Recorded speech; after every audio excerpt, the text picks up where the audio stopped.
For those who aren't flying this holiday, the FAA has reminded everyone that a plane could fall out of the sky right on top of you at any moment. This is the Onion News Network.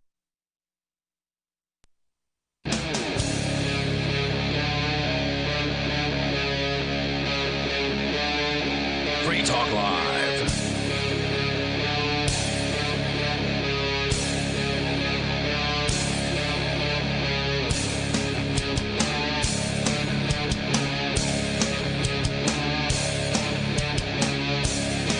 It is Free Talk Live.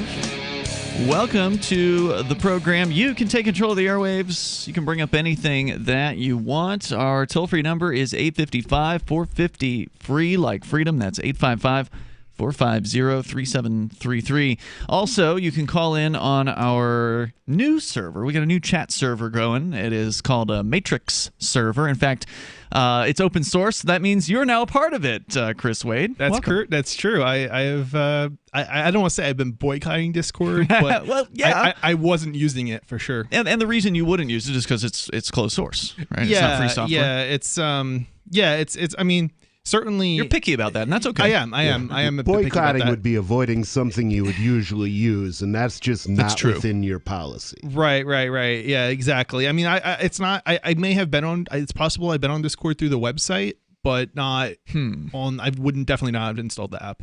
I don't recall seeing you in there, but I do recall seeing you pop into the new Matrix server, last night? Oh, yeah, last absolutely. night? And I've been on Matrix before. I've had multiple accounts on multiple servers. I've had my own server, so Matrix is definitely my style.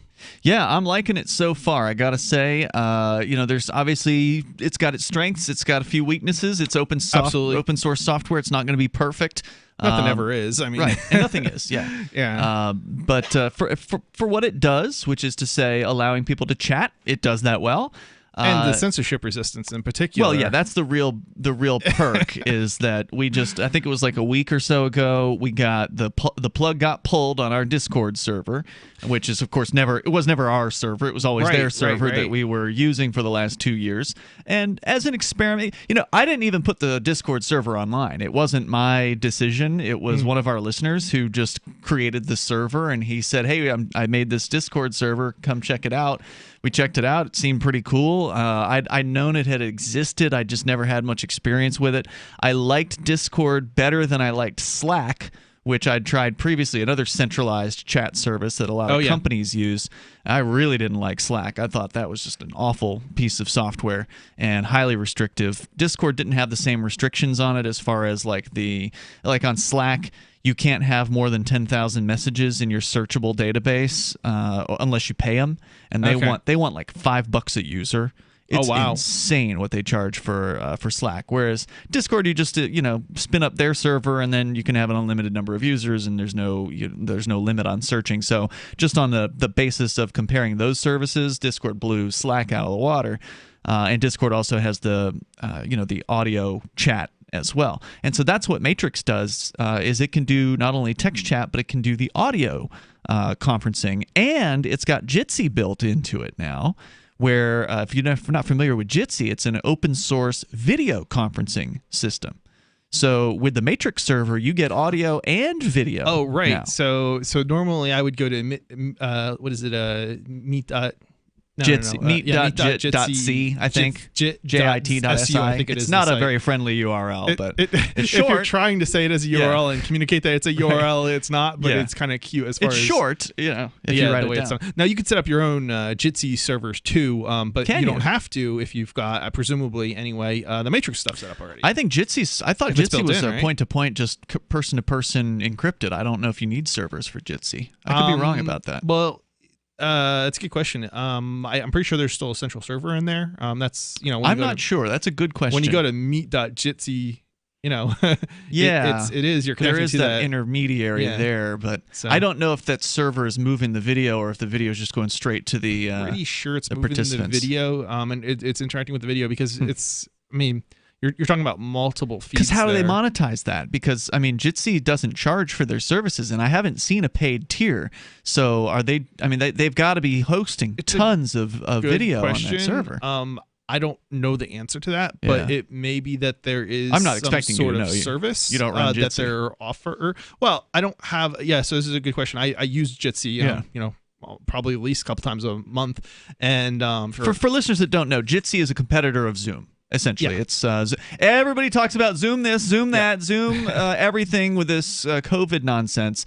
Zoom's garbage by comparison to Jitsi. Now, the only thing that I don't like about Jitsi is that if you start the room, you don't really have as much administrative control as would be useful for, say, a conference with hostile participants. So let me give you an example. What you can do with Jitsi is you can like use the menu to mute everyone in the room. But everyone can also unmute themselves. So if you've got a troublemaker, if you've got somebody coming and crashing your meeting and they're making a bunch of noise, or maybe not doing it on purpose, right? There's like construction in the background and they don't know they can hit the mute button or whatever.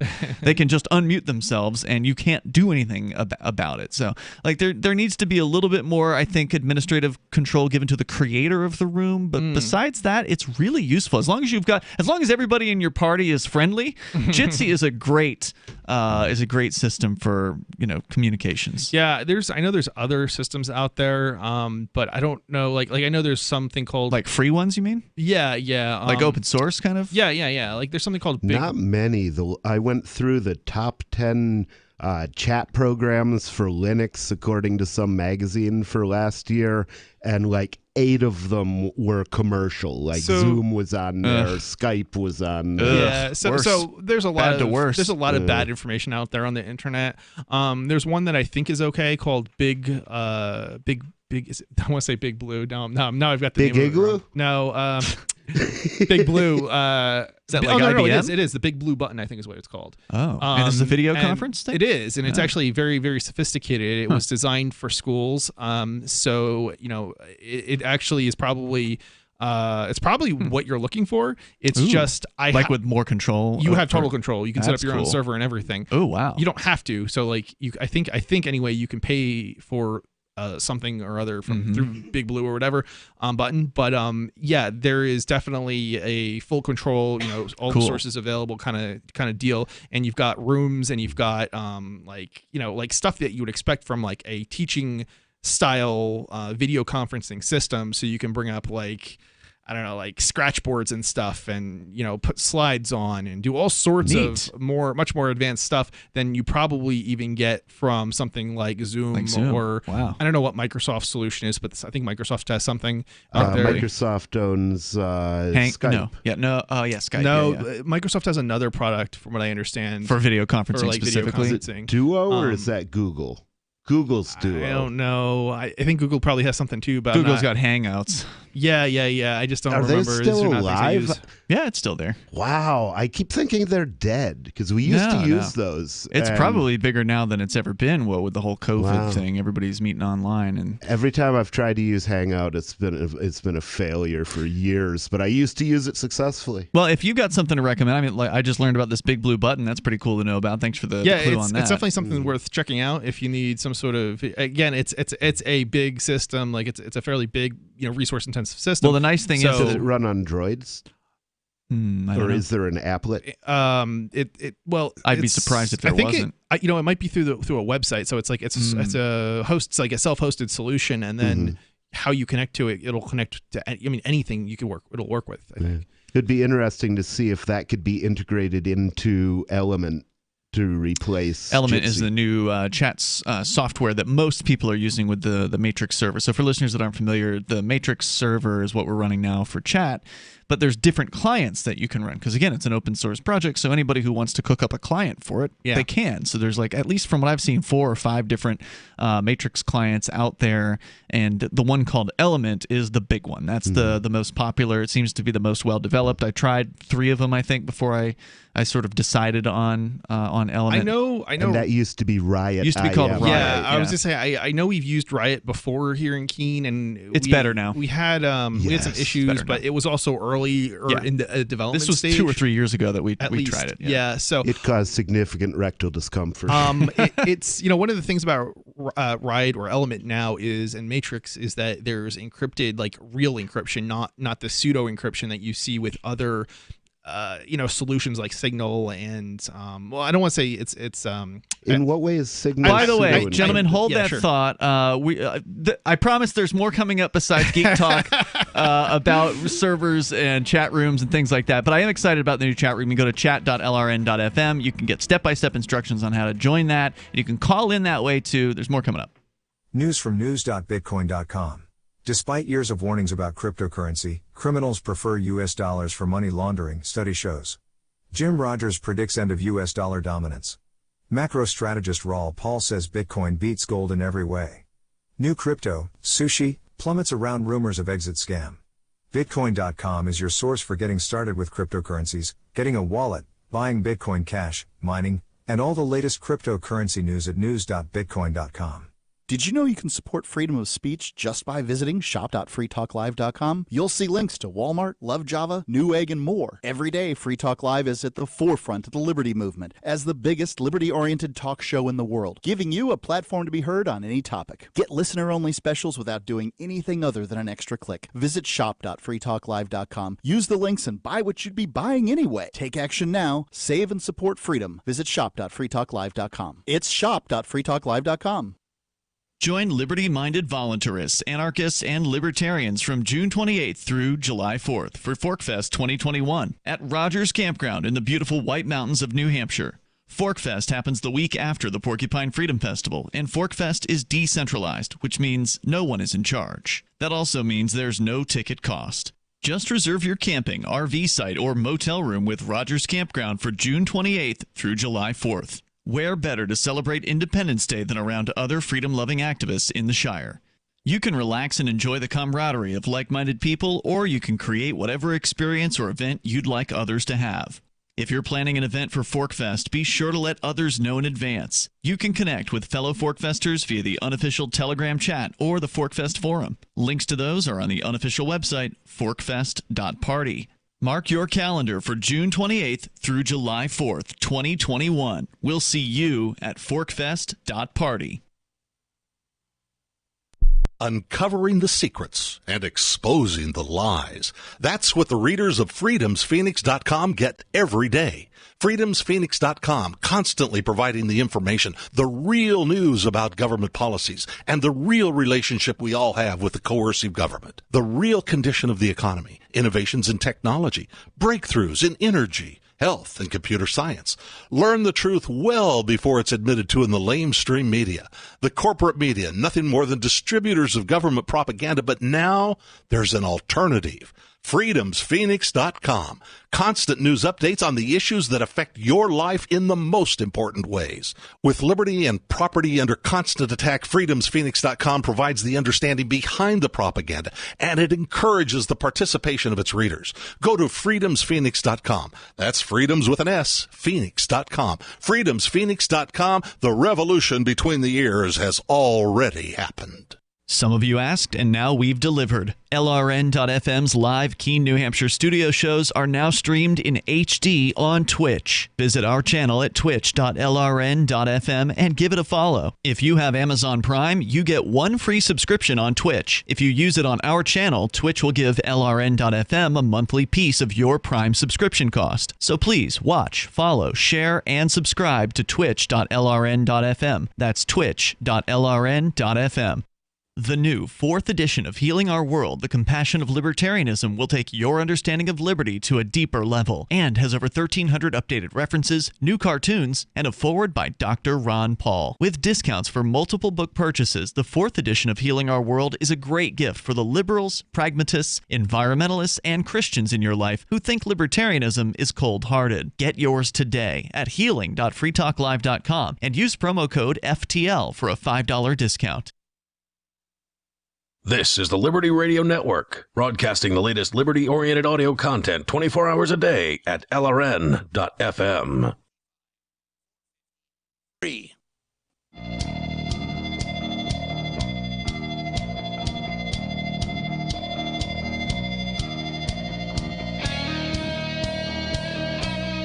It's Free Talk Live. You can bring up what you want.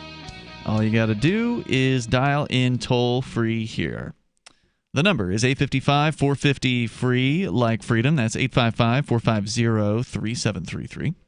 And we've also got these new options for you to call in on our Matrix server over at chat.lrn.fm. You can just hop over there, get step-by-step instructions on how to create your account and how to connect with us for the audio calls that you can make on this. It'll make you sound like almost like you're sitting here in the studio with us. And by the way, Free Talk Live is brought to you by Bitcoin.com. It's high time to learn about Bitcoin and cryptocurrency like Bitcoin Cash and others. Over at Bitcoin.com, you can get the basics about Bitcoin and Bitcoin Cash. And you can also do other things like buy some of it. You can, in addition, go to their news site and get the latest news headlines over at news.bitcoin.com. There's a lot of features waiting for you there at bitcoin.com, and there's a bunch of them that are free. You'll get the basics down about cryptocurrency because it's definitely not too late to get involved in that. As we continue, it's Ian, Chris, and nobody here in the studio tonight. 855-450-FREE, like freedom. There's stuff in the news, but we were talking about our chat server, and I think we've pretty much covered what we were supposed to, or what I had intended to cover, which was to talk about this new option, invite you over to it. There's probably like 60 or so people that have, at the very least, have signed up for the server within the last few days or several days. So I'm going to consider that success. It was a good number of people in there, and I was a little surprised. And you were there at like 5 in the morning or something, right? Yeah, I was literally doing it at 5 in the morning. But that is a good sign. I was definitely surprised how many people were, pleasantly surprised how many people were already in there before I got in there. Now, is the server actually new, or have you guys set the server up ages ago? No, this is new. This is brand new. Okay, yeah, because I was surprised at how many people were already in there, and I wasn't sure, and I knew there had been a couple days, I guess, where I guess it had been up, but yeah. So here's the news. Chris Cantwell's trial is basically over at this point. It has gone on since Tuesday of this week. He actually took the stand, which is unusual. Ouch! Not a good idea. For a criminal trial. Well, generally, sometimes it's necessary. I've done it. Yeah, maybe, but I would avoid it at all costs. Well, that's generally how defense attorneys will recommend. They will recommend that you not take the stand during a trial, because then you're subject to cross-examination, and you never know what questions are going to be asked, and that can put somebody in an awkward position. Right. Of course, Cantwell is, he's got a big mouth. And that's all the more reason not to be, not to get up there on the stand. That's why he's gotten in trouble here, because he basically kept talking to the police over the time that he was involved in these situations. For listeners that aren't familiar, Chris Cantwell's a former co-host here on Free Talk Live, who I fired back in, I think it was 2015, late 2015 or something like that, when it turned out he had become a racist. We can't be having that as far as one of our co-hosts on the show. Nobody got time for that. So we blew him out the door, and then he just fell and spiraled down into even worse racism and straight up became a Nazi, ended up getting into online spats with other Nazis, and in the midst of one of these online spats with a group called the Bull Patrol, as they called themselves, another group of just evil human beings. I'm not sure. It may actually be the Bull Patrol guys are worse than Cantwell, but either way, these two factions were fighting with one another on the internet. Cantwell at one point allegedly said he was going to F this man's, one of the Bull Patrol guys' wife in front of his children, and that is why he's being charged with criminal charges at the federal level that could result in as many as 27 years behind bars, basically because he was talking crap to somebody on the internet, which Chris Cantwell has been wont to do for the entire time I've known Chris Cantwell, even since before he was Nazi Chris Cantwell. Back when he was just libertarian, crass comedian Chris Cantwell, he was still the same sort of fight online kind of ilk. Christopher Cantwell has always been cringeworthy as long as I've known him, but I wouldn't necessarily... I wouldn't necessarily say that I saw any racism from him until a little bit later. Yeah. And then it kind of became like, then it became his thing. Yeah, it was like his thing. So, and, he's, and this is the thing. It's like, I think the Bull Patrol probably is worse, but then at the same time, he is also participating in that. So it's like, how much worse, I don't know. Yeah, it's hard to tell. Is he patrolling with bulls? How's he do you really want to know what that means? Okay, so the Bull Patrol is a group of Nazi, white separatist type, nationalist type, whatever, racist And they. Oh, I thought it was stoner security guards. No, these aren't people you want to spend any time with. They call themselves the Bull Patrol Nobody because they've named their group after Dylan Roof. That is the person who shot up a church full of innocent people. Oh, in the South bug-eyed Carolina. monster guy. I don't know what he looks like. All I know is he has a bowl haircut. He's known for having a bowl haircut. So they named themselves after his haircut, calling themselves the Bull Patrol. And then they do horrible racist things online. Anyway, I've been following this trial remotely because I was denied access to it earlier this week, which we talked about in great detail on, I think it was Tuesday night. But there's a woman named Hillary Sargent who has been attending the trial daily. She has, I think, been the most consistent attendee. At the very least, she's the one who's reporting on it consistently. She's gotten sort of a day-by-day trial blog that she's posting over at informant.news. And why this woman is so interested in the case is because Cantwell targeted her at one point for some of his online vitriol. And interesting. So he made her sort of a not really a fan, but she's her new project, right? So now she's been paying close attention to the things going on with Chris, and she's been sitting in the courtroom every single day and writing up summaries. So do you know her politics? Or she's a lefty. So she's not from Nazi, what I can tell. No, she's definitely not Nazi. Nazi. So she was reporting there over the last few days. I've read all of those reports, and I found them really entertaining. I mean, because, well, first of all, the whole thing is ridiculous, and so the subject matter is ridiculous, and the way she writes is pretty entertaining. So I've enjoyed that. So kudos to her. I didn't seem to, when I read the first 2 days, I think, from her, and I didn't think it was too terrible, the writing. No, I thought it was good. Surprisingly, because I kind of she is a writer, a lefty kind of. She's got her slant, perspective, yeah. But it didn't seem too terrible to me, but I did find it interesting that basically they excluded people a certain segment of maybe I would say less biased individuals from reporting on the story. Oh no, they haven't excluded those people. They're sitting in another room. So at the courthouse, the federal courthouse, there's the courtroom where Cantwell and the trial and all that's going on, and there's a very limited number of seats for audience members in that courtroom. She's one of them that's in the actual courtroom.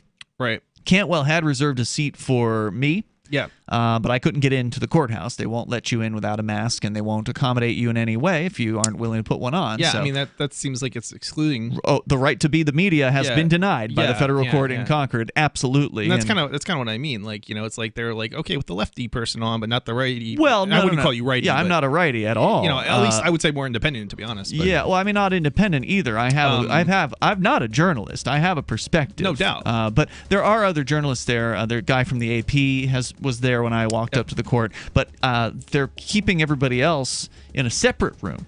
So there's like a viewing room, basically, and then there's the actual courtroom, which can only have like 4 audience members because of social distancing, so they're spreading everybody out in the courtroom.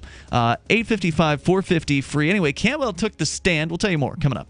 Want to accept Bitcoin at your online store? There's a good chance you already have what you need. A WordPress using WooCommerce and a Bitcoin address. Now all you need to start taking Bitcoin payments on your website is the AnyPay app on your Android or iPhone. Just paste your Bitcoin address into AnyPay, then connect it to your website with our one-click plugin for WordPress. Now your website takes Bitcoin, start to finish in 15 minutes or less with no complicated steps. Download AnyPay from the App Store today. Divvy's been a pretty good investment for Free Talk Live. Their ad campaign started in September 2019, and from mid-March to mid-July, the values soared by 10 times. It's not too late. Divvy's new wallet hasn't even released yet, and other things are happening that I can't even say on the radio. If you want to invest and potentially do well, go to divvyproject.org. I can tell you that FTL is deepening its partnership with the guys from divvyproject.org. Past performance is not an indication of future profit. divvyproject.org. DIVI project.org. Why did you move to the Shire? I moved here to the Shire because there's other people around who take liberty just as seriously as I do. I moved to the Shire because I saw videos of people challenging authority and thought that I could get support myself. It called to me, like, do this, right now. I wanted to be around people like me who got it, and once I got here, I knew there was nowhere else that I wanted to be. I've always wanted to change the world. So I moved to the Shire to join people who were actually working towards doing the same thing. The people here are awesome, loving, and positive. It was for the adventure and for the feeling of something important is happening here. And I just wanted to come to sort of be part of that.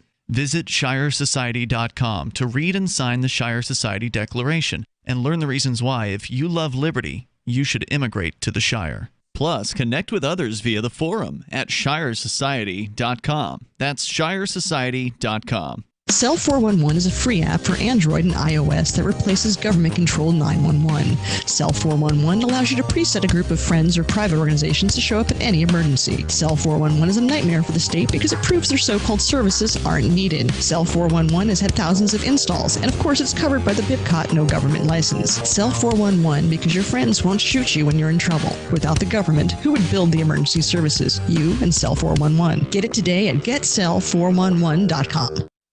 So you've heard all 3 hours of the latest episode of Free Talk Live, and you're still hungry for liberty-oriented audio content? Did you know that we have another 24/7 audio stream at LRN.FM? The Liberty Radio Network airs the latest episodes of some of the best liberty-oriented podcasts on the internet around the clock. In addition to recorded content, you'll also hear live shows like Free Talk Live, originating from our Keene, New Hampshire studio. So listen anytime at LRN.FM. That's LRN.FM. LRN.FM's free-to-air satellite feeds blanket most of 2 continents. It was my goal to put our channel there so people without internet could receive our programs and feed pirate radio stations. As our contract with our satellite provider is coming up for another 3-year renewal, I have to consider calling it quits. It's rare that we get feedback or support from our satellite users. We started a fundraiser a few years ago, and though there are a bunch of great contributors to it, as of this recording, it covers 15% of our monthly satellite costs. Please email lrn@lrn.fm and tell me how you use the satellite feed. Better yet, chip in at fund.lrn.fm. The costs aren't the issue. We can afford them, but why continue something not valued by the market? Want to help? You can join our satellite fundraiser for just $2 a month at fund.lrn.fm. If we raise enough to keep both channels on the air, awesome. If we raise more, I'll add more channels. If not, we can shut them down and go internet only. It's up to you. Thank you for your support. Fund.lrn.fm. You can sign up to receive the latest about the Liberty Radio Network via our email updates at updates.lrn.fm. That's updates.lrn.fm.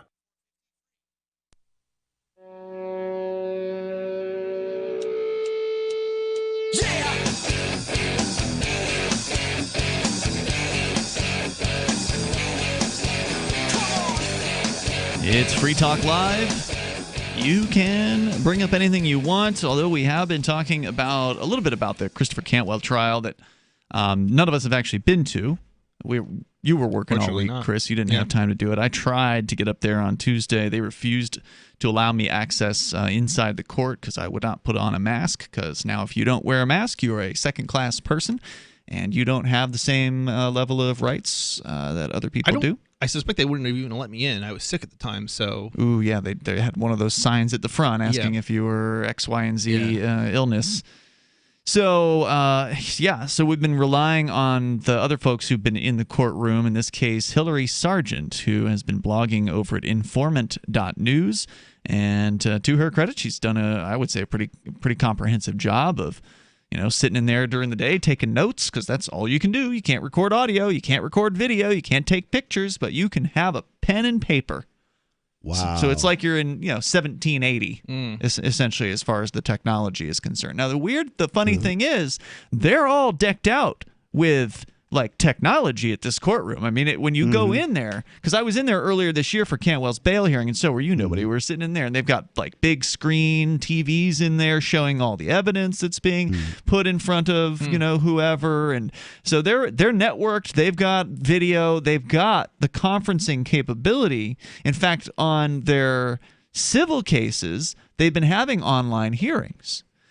So they've got all the technology they need to do a web stream of their criminal trials, but they're not.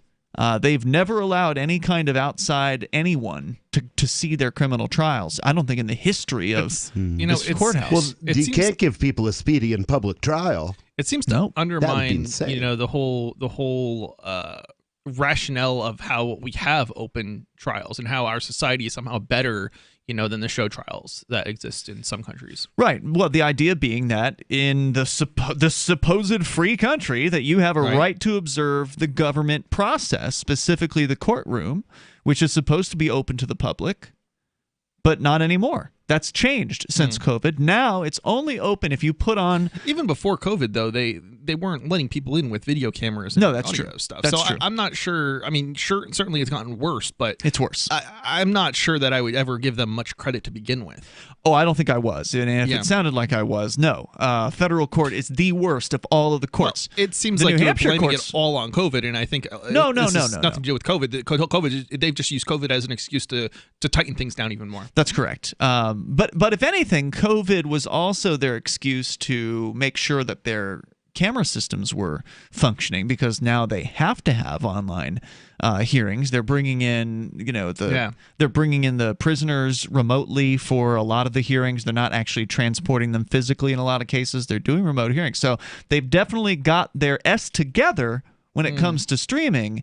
Because of this, they're just not streaming their criminal trials, and that would have been a way for them to allow members of the public like myself, who are not going to put a mask on, to observe their trials, but they don't care. They'd rather have people fight for it in court. So now, if I really care, I've got to hire an attorney and go all the way up to the Supreme Court in order to mandate that these people put their trials online. And the thing is, this isn't the most important trial you cover, but maybe one of us gets arrested for something important in 6 months. It would be nice if you'd already gone through that process, and once this trial is over, you won't have standing.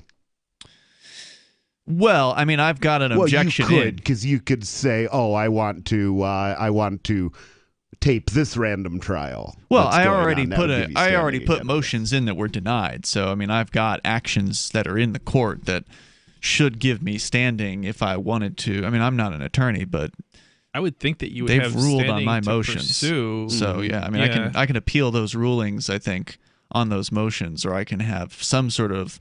The judge suggested something, but I don't take my legal advice from judges. He said I should get a writ of mandamus from the First Circuit Court of Appeals to force the judge to explain his reasons for denying the motions that I've made. That was actually the first case that was that brought up judicial review in the Supreme Court, was a writ of mandamus, where I think it was the first president, President Washington, had appointed judges, and the president that followed him refused to deliver their commissions, so they couldn't work until they had it.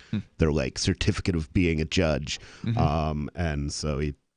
Anyway, that was like the first case. I can't remember the name of it, though. If you want to comment, you can join us here at 855-450-FREE. That's 855-450-3733. So, yeah, I mean, it was definitely a disappointing week at the courthouse there, but I didn't expect them to let me in. I just figured, I wanted to throw all the potential constitutional objections out that I could. But as I said, a girl named Hillary's there, and she's been writing about it. So I've got her day 3 summary, which, just to bring you up to speed on day 1 and day 2, they brought in the Bull Patrol members, a couple of them. They spoke with them. The main guy that Cantwell was trying to was allegedly harassing online, they brought him out. The two of them had never seen each other in person before. Cantwell and his supposed victim, which, I mean, I hesitate to call him that. I thought, the other day they said that the guy identified Cantwell, and then it was like, wait, he's never seen Cantwell, so how did he identify it? I just thought the whole thing was just so weird. How do you identify somebody you've never seen? You've seen his picture. Sure, but that's what not Cantwell looks like.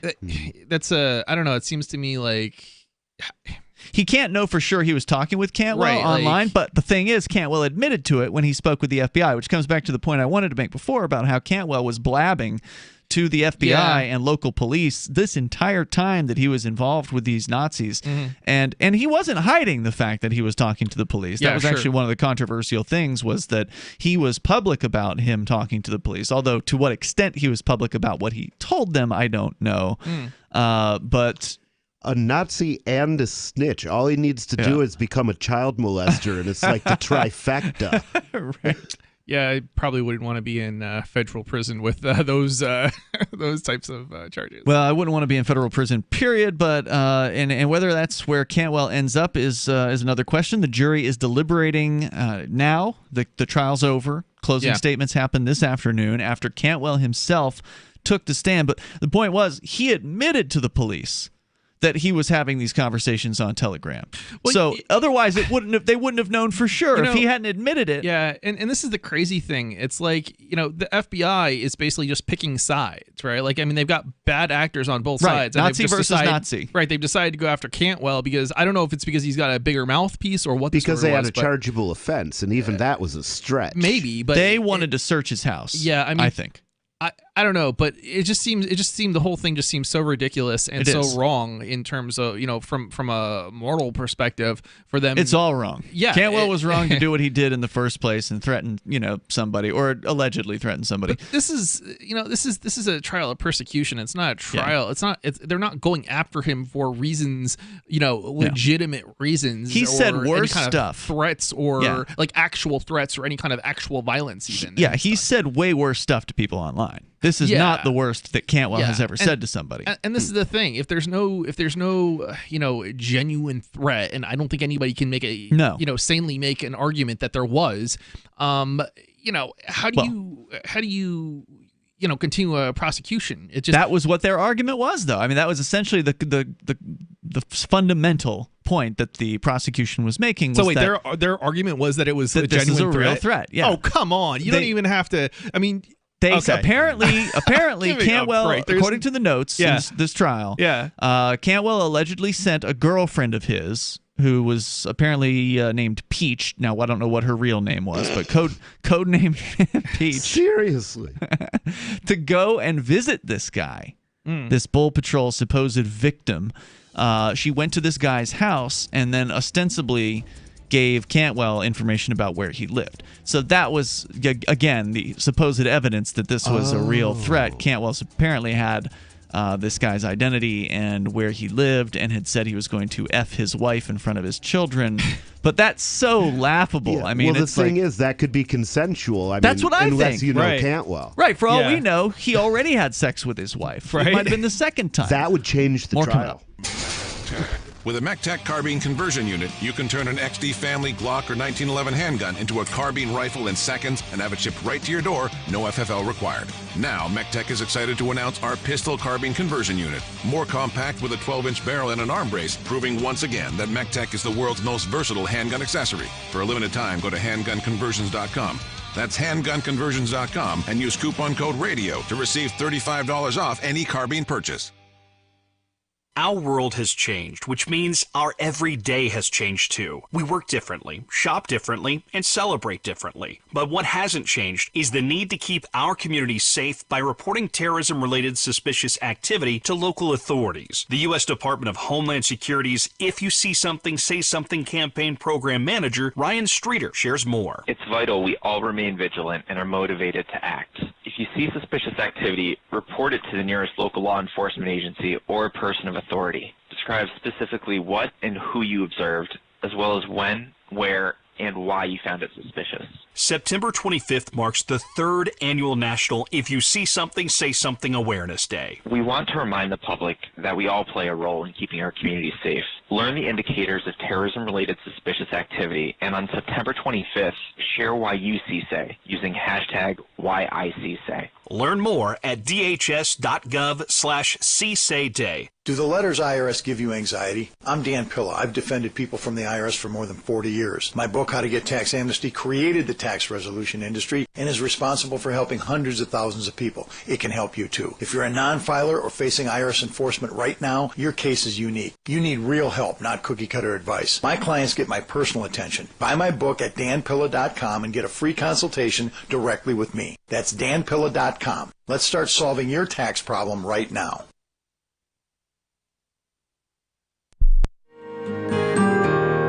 So the protection of life, liberty, and property is what the Free State Project is all about. But it's an effort to move 20,000 people who understand. It's about demonstrating to the entire country that, yeah, we can have a free market, a truly free market. Making it just a freer, great place to live. It's the world's largest voluntarist libertarian community, and it's only getting bigger. That's amazing, to be able to move to a place where other people like passionately believe in being free and independent. What the Free State Project is managing to do, though, is to put their money where their mouth is. It's physically getting up across the country and saying, let's go someplace and let's demonstrate the power of these ideas. There's a lot of kind of philosophy that surrounds liberty. There's a lot of thinking about it and talking about it. But here in New Hampshire, people are doing it. 101 Reasons Liberty Lives in New Hampshire, a documentary by Free State Project Early Movers. Watch it free at 101reasonsfilm.com. 101reasonsfilm.com. If you want to know the latest about Free Talk Live before we go on the air, all you need to decide is how you want it delivered. It's your choice. Visit news.freetalklive.com to receive our usually weekly news updates by email. Plus, we have a Twitter account at twitter.freetalklive.com, and you can follow us on the decentralized Mastodon platform at toot.freetalklive.com. So please follow us at toot.freetalklive.com and sign up for our emails at news.freetalklive.com. Are you a cryptocurrency advocate? The Crypto Tip is the ideal outreach tool to help new people discover cryptocurrency. It's a printable business card-sized tip that you can give to service providers, preferably in addition to a good cash tip. When the server scans the QR code, it'll bring up an explanation of cryptocurrency, how to install a wallet, and allow them to claim the tip. If they don't claim the crypto, you get your tip refunded to you after a time period you specify. Plus, if they do claim the tip, you get an email alert. Create as many tips as you want at cryptotip.org. That's cryptotip.org. What's up next? Visit the Liberty Radio Network program guide to find out at shows.lrn.fm. That's shows.lrn.fm.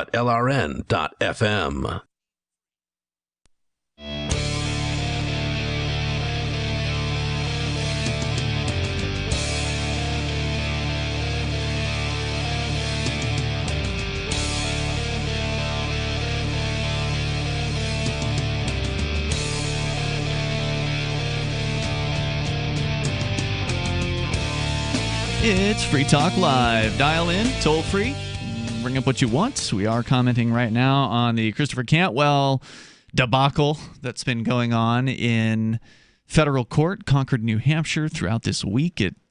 Closing arguments happened this afternoon after Chris himself took the stand in his own defense. We've got part one of the, or I guess part three of the 3-day-long trial summary written by a young lady, Hillary Sargent, who has been attending the trial every single day. And with you in the studio tonight, it's Ian. Oops, sorry, Chris, try that again. Apologies. And Chris, and not Christopher Cantwell. Yeah, right. And Just to be nobody. Clear. Good Chris is with us. Yeah. DivvyProject.org is where you can go to learn about Divvy. It's a new, easier-to-use cryptocurrency that we've been promoting here on Free Talk Live. And from mid-March to mid-July of this year, it went up over 10x. Now, it's gone down since then, so it might be a good chance to buy in at a lower price. But you never know what the future is going to hold. Obviously, they would like the price to continue to go up, and they're working hard on making Divvy a better product over time. You can go to DivvyProject.org to learn more about it. So far, at Free Talk Live, we're pretty happy with our decision to hook up with Divvy a year ago. Go to DivvyProject.org. You can start earning some Divvy by starting a masternode or staking Divvy. They've even got a lottery for people who stake the coin as well. So go to DivvyProject.org, DIVI project.org. I've got the summary here from yesterday's trial of Christopher Cantwell, day number, what I believe was day 3. And I wanted to share the part about Chris actually taking the stand. So summarized earlier, it's this Nazi versus Nazi conflict. Despite Cantwell being nasty to so many people on the internet, the FBI decided they were going to get involved after Chris had a fight with some other Nazis online. And that's what they decided to do, so they've called some of the other Nazis up on the stand.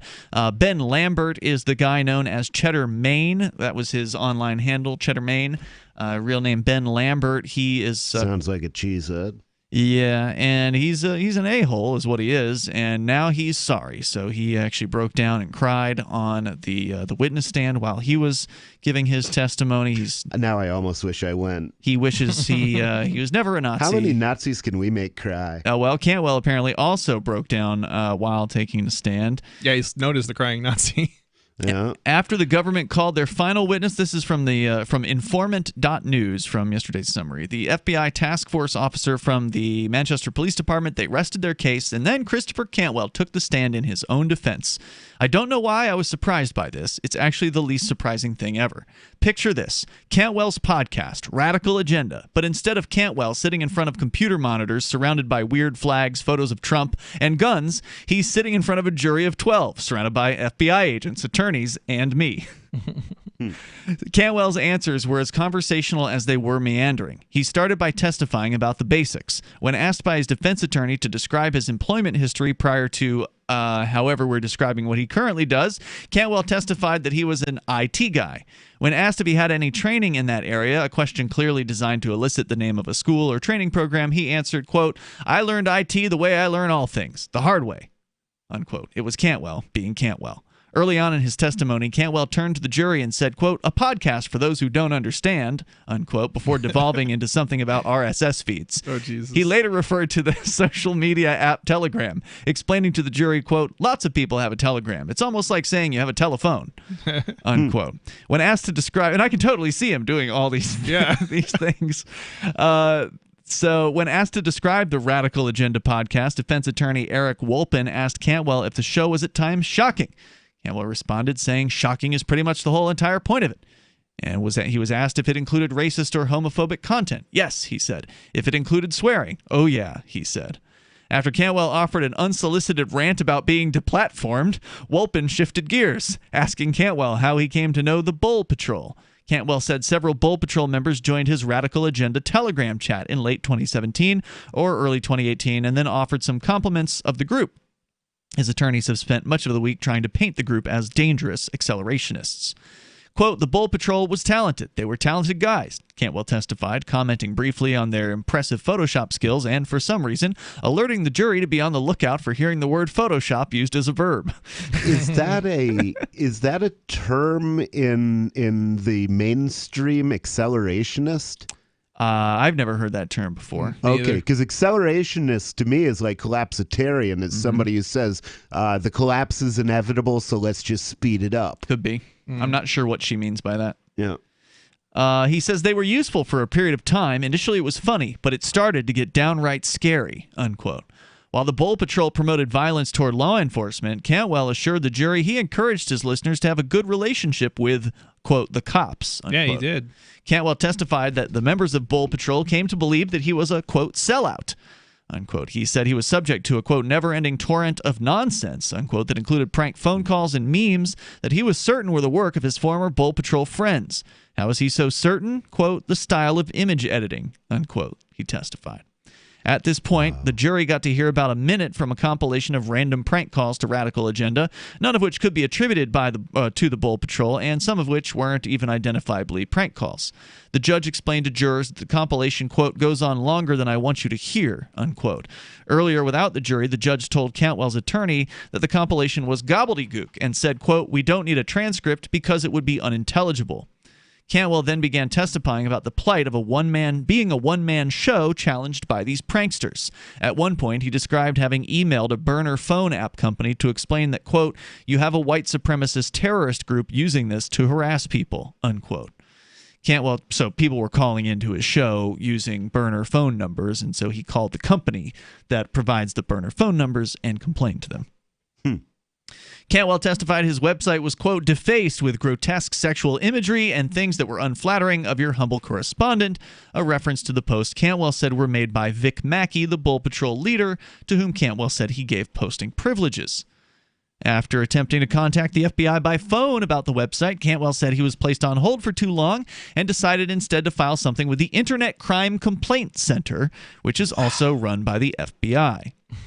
According to portions of the complaint that were read to the jury, Cantwell told the FBI that his, quote, website was defaced with terrorist propaganda and pornography last night, including bestiality, unquote. Cantwell told the FBI that Bull Patrol was responsible and then posted on the social networking site Gab that he had in fact reported the, quote, crime, unquote, to law enforcement. His reasons for openly posting about going to law enforcement, Cantwell testified, were twofold. First, he hoped doing so might have a, quote, deterrent effect, unquote. Second, Cantwell testified that, quote, "I don't want people to think I'm doing so surreptitiously. When I work with law enforcement, which I've done on numerous occasions, I do so openly," unquote. He further said the label of being a snitch is something I tried to avoid by telling people that I spoke to law enforcement. That's not how any of this works. Yeah, if you admit to being a snitch, that's pretty much still the same as being a snitch. You're just not doing it secretly. That's not how not how you do it. I kind of see where he's coming from, though, in that he's not like, if you're not hiding the fact that you're working with the police, it's kind of hard to call somebody a snitch because you're working for the police. But that's it's like calling a police officer just a known snitch. That's not being a snitch. That's just being able to say you knew I was a snitch when you picked me up. But a snitch kind of implies that you're not revealing the fact that you're working for the police. Is true. I mean, it's like calling a police officer a snitch. I mean, it's ridiculous. If he's working for the police, he's working for the police. Yeah, I see what you're saying, and generally that's true. And the reason that's true generally is because most people who snitch are and should be afraid that they're going to be, facing some sort of retaliation if it's found out that they're a snitch. It'd be a better world if they were more afraid. Cantwell is either too brazen or too stupid to try to conceal that activity. He tried to be logical about it. Yeah, I mean, certainly that's not how it works. Certainly, it was an absolutely stupid thing to do. I mean, obviously, people are going to see him as a snitch, but I kind of see the point that he's trying to make. The logical. I mean, I do think he has a logical argument there. Well, even if, regardless of whether the other Nazis knew what he was doing and how they felt about it. Well, he said. I mean, he's saying that he was open about it, and he certainly has said on the air. And I know because I interviewed him. He was certainly open about it prior to him being arrested. No, he was open about it. And had talked to no FBI. doubt. And like I said, it doesn't matter whether what the other Nazis thought about it. It got Cantwell in further trouble. So the fact that he opened his mouth to the FBI actually sealed his fate, because it gave them more evidence against him in this particular case. And this Don't talk to the police. The police are not your friends. That's right. Yeah, exactly. That's what I was right. gonna say. Yeah, that's the main point here. They're not your friends. So we're going to continue, but a little bit more about Cantwell taking the stand in his own defense. A very unusual criminal defense approach. Usually they try to keep the defendant off the stand, and from what I understand, he was the only defense witness. I don't think that there was anyone else that was called. So if you want to join the show, you can dial in toll free. Our number is 855-450-FREE. That's 855-450-3733. Hour number 2 is coming up. This is Free Talk Live. Remember when you first heard about Bitcoin? How long did it take you to realize this little project would soon change the world? Do you kind of wish you had gotten involved sooner? Well, now is your chance to be a part of the next revolution in money. Intercoin is working to finally make crypto go mainstream. It's designed to be scalable enough to support everyday payments and even elections without the state. Bitcoin was originally supposed to be a peer-to-peer cash system, the way we would all pay one another without having to trust any third party. But instead, over time, it mostly became a store of value. That's because every 10 minutes, the Bitcoin network must put all transactions into a block, and that block can only hold so much. If crypto is to become mainstream, for people to use it for everyday payments, we need a new architecture, one that is as secure as Bitcoin while being far more scalable. Check out intercoin.org to find out more and maybe pick up some of those coins for yourself.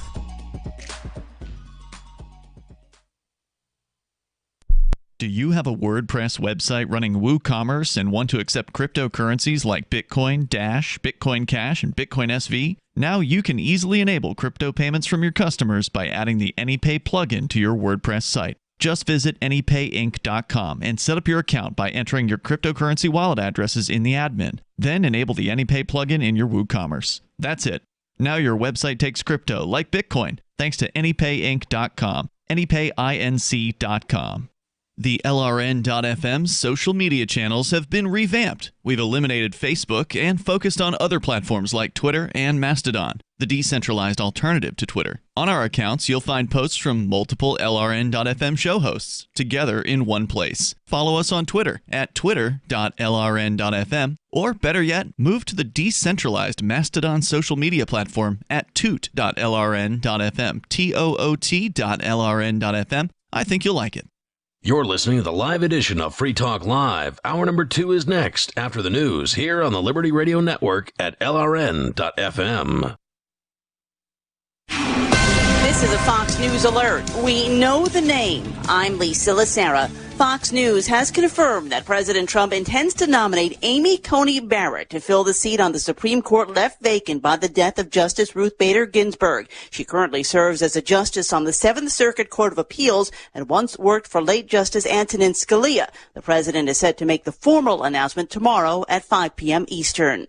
No sign of a deal, but negotiations have resumed for a new round of coronavirus relief. House Speaker Nancy Pelosi and Treasury Secretary Steve Mnuchin spoke this afternoon over the phone. A spokesperson for Pelosi says, saying the two agreed to continue their conversation in the days ahead. But there's no indication House Democrats and Republicans are any closer on another round of coronavirus relief. The two sides are thought to be about $1 trillion apart on the size and scope of a deal.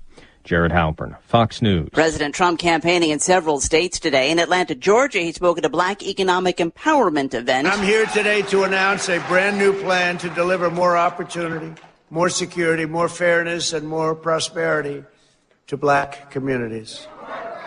We call it the Platinum Plan. This morning, he was in Florida at a Hispanic Heritage Month celebration. Later tonight, he holds a rally in Virginia. Another day of demonstrations in Louisville, Kentucky, after a grand jury declined to charge the officers involved in the shooting death of Breonna Taylor. One former officer was charged because bullets went into a neighbor's apartment. Family attorney Ben Crump is calling for the release of grand jury testimony. A statement from Kentucky Attorney General Daniel Cameron's office says in part that Cameron is doing everything he can to ensure the integrity of the prosecution before him and continue fulfilling his ethical obligations both as a prosecutor and as a partner in the ongoing federal investigation.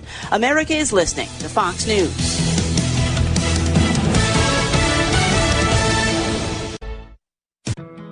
For over 20 years, millions of customers have trusted Blinds.com to update their homes. Because Blinds.com makes it easy to get custom blinds that'll give your windows a high-end look without the high-end price. Whether you like to do it yourself, need help with design, or prefer measure and install services, they keep it simple with easy online ordering and free shipping right to your door. New window treatments are a simple way to really benefit the look and feel of your home. And Blinds.com will guide you every step of the way with free online design help. And if you're nervous about trying them, don't be. Blinds.com has over 30,000 five-star customer reviews, and they guarantee the perfect fit for your windows, whether you do it yourself or have them measure and install everything for you. Go to Blinds.com now to take advantage of this week's special savings on interior blinds, shades, shutters, and even outdoor shades. Rules and restrictions may apply. Mourners paid their final respects today to Supreme Court Justice Ruth Bader Ginsburg. Small groups came into Statuary Hall to pay respects to the late Justice Ginsburg, the first woman to lie in state at the U.S. Capitol. Earlier, an honor guard bowed their heads as they laid her casket atop the Lincoln catafalque, followed by a funeral salute. At a memorial service, Rabbi Lauren Holtzblatt said Justice Ginsburg changed the course of American law. As a lawyer, she won equality for women and men, not in one swift victory, but brick by brick, case by case. Two wreaths with red and white roses stood next to Ginsburg's flag-draped casket. Rachel Sutherland, Fox News. And again, Fox News has confirmed that President Trump intends to nominate Amy Coney Barrett to fill the seat on the Supreme Court left vacant by the death of Justice Ginsburg. A mass quarantine order for an entire student body of undergraduates in Switzerland. When commercials come on, don't push the button. Instead, listen. Even if you don't sell things for a living, you're still selling in the various conversations and transactions that make up your busy day. With money and attention so scarce now, effective communication skills have never been more important, especially if you're a job seeker. So take a lesson from Madison Avenue. Often the fewer words, the more effective the message. Like Jiffy Lube, where you never need an appointment, or the Office Max ad that says, you supply the ambition, we supply everything else. How about online ticket broker StubHub.com, the way in when it's sold out, or CyberCupid Match.com's seductive, go ahead, it's okay to look. How cleverly and succinctly can you distill your message? For more tips, hit survivalspeech.com. I'm Holland Cook. This is the Onion Week in Review. A report released this week by the Brookings Institution found that the U.S. currently has enough chairs and that there is no urgent need to produce any new ones for the time being. Researchers confirmed through overwhelming evidence that there is absolutely no shortage of chairs, citing in their findings the sheer number of armchairs, folding chairs, bar stools, Adirondack chairs, swivel chairs, lazy boys, and rocking chairs already in existence. Our research shows that even in a place where there seems not to be enough chairs, a quick investigation will find 1 or 2 chairs just over in the next room. Basically, as far as chairs go, I'd like to reiterate that we have a very good number of them and could just use those. And in this week's local news, the guy in front of you is ordering for an entire construction crew. In other news, a local police department reduces costs by using the same evidence for every investigation. Voters are clamoring to hear if a female political candidate is a mother first, and a whitewater rafting trip in which a friend drowned is still pretty fun. This is the Onion News Network.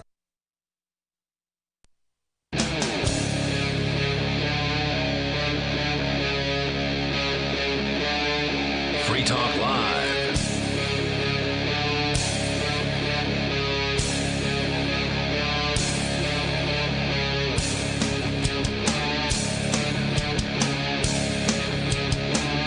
It's Free Talk Live. We're kicking off the second hour of the show. As always, you can join us here.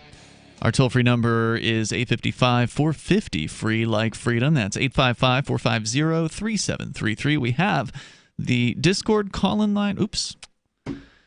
It's such a habit. Yeah. I've been doing so good at not saying I it. know, everything was harmonious, and then Discord. And now Discord back. No, we don't have Discord anymore. I'm so sorry, but it's gone. I'm not sorry. I like Matrix better. I do. I got to say, it's definitely not it's sorry. It's definitely making a good impact here so far. I think this has been just not in my brain. A good thing that's happened that we've been kicked off of Discord, so we don't promote Discord anymore. Except I keep doing it on accident. I know. Don't do that. I'm trying my best here. When that bad habit goes really bad is if you're in the radio business and you get fired from one radio station and go to another radio station, then you're used to spitting out the old station's call letters, and then you can get in big trouble because then you're talking about your competition in that particular case.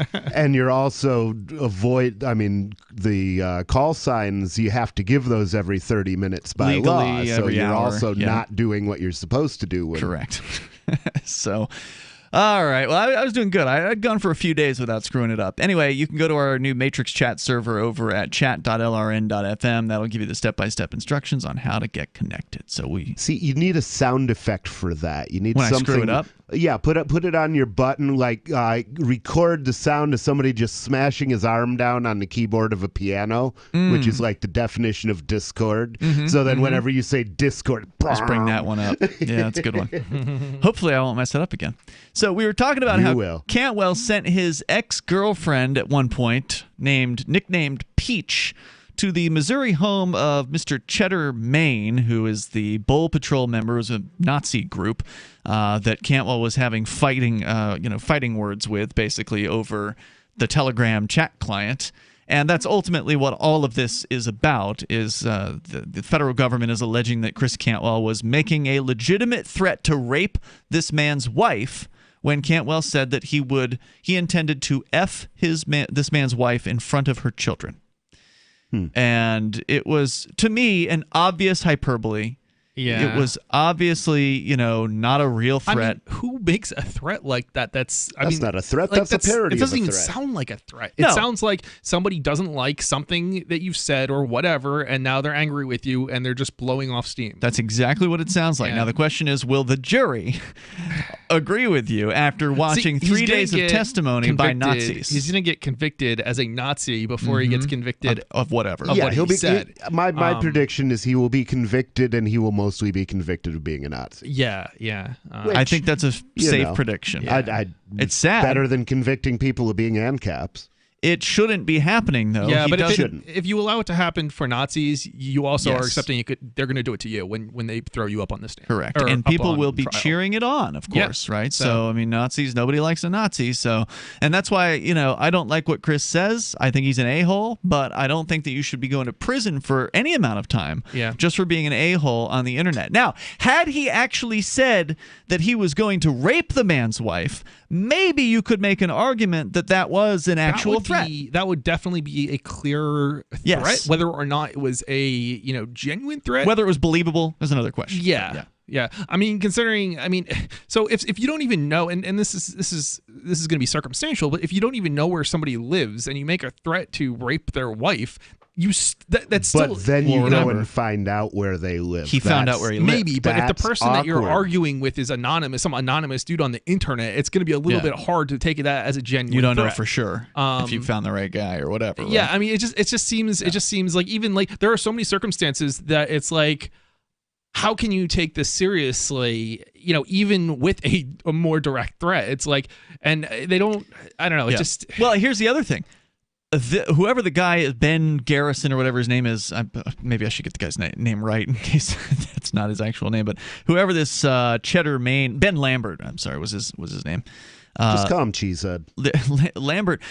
From what I understand, he did not report this to the government. He didn't call the police because he was afraid of being attacked by Cantwell. I mean, that's evidence in and of itself that it's not that he didn't feel threatened. He didn't call the police. He didn't do anything about it.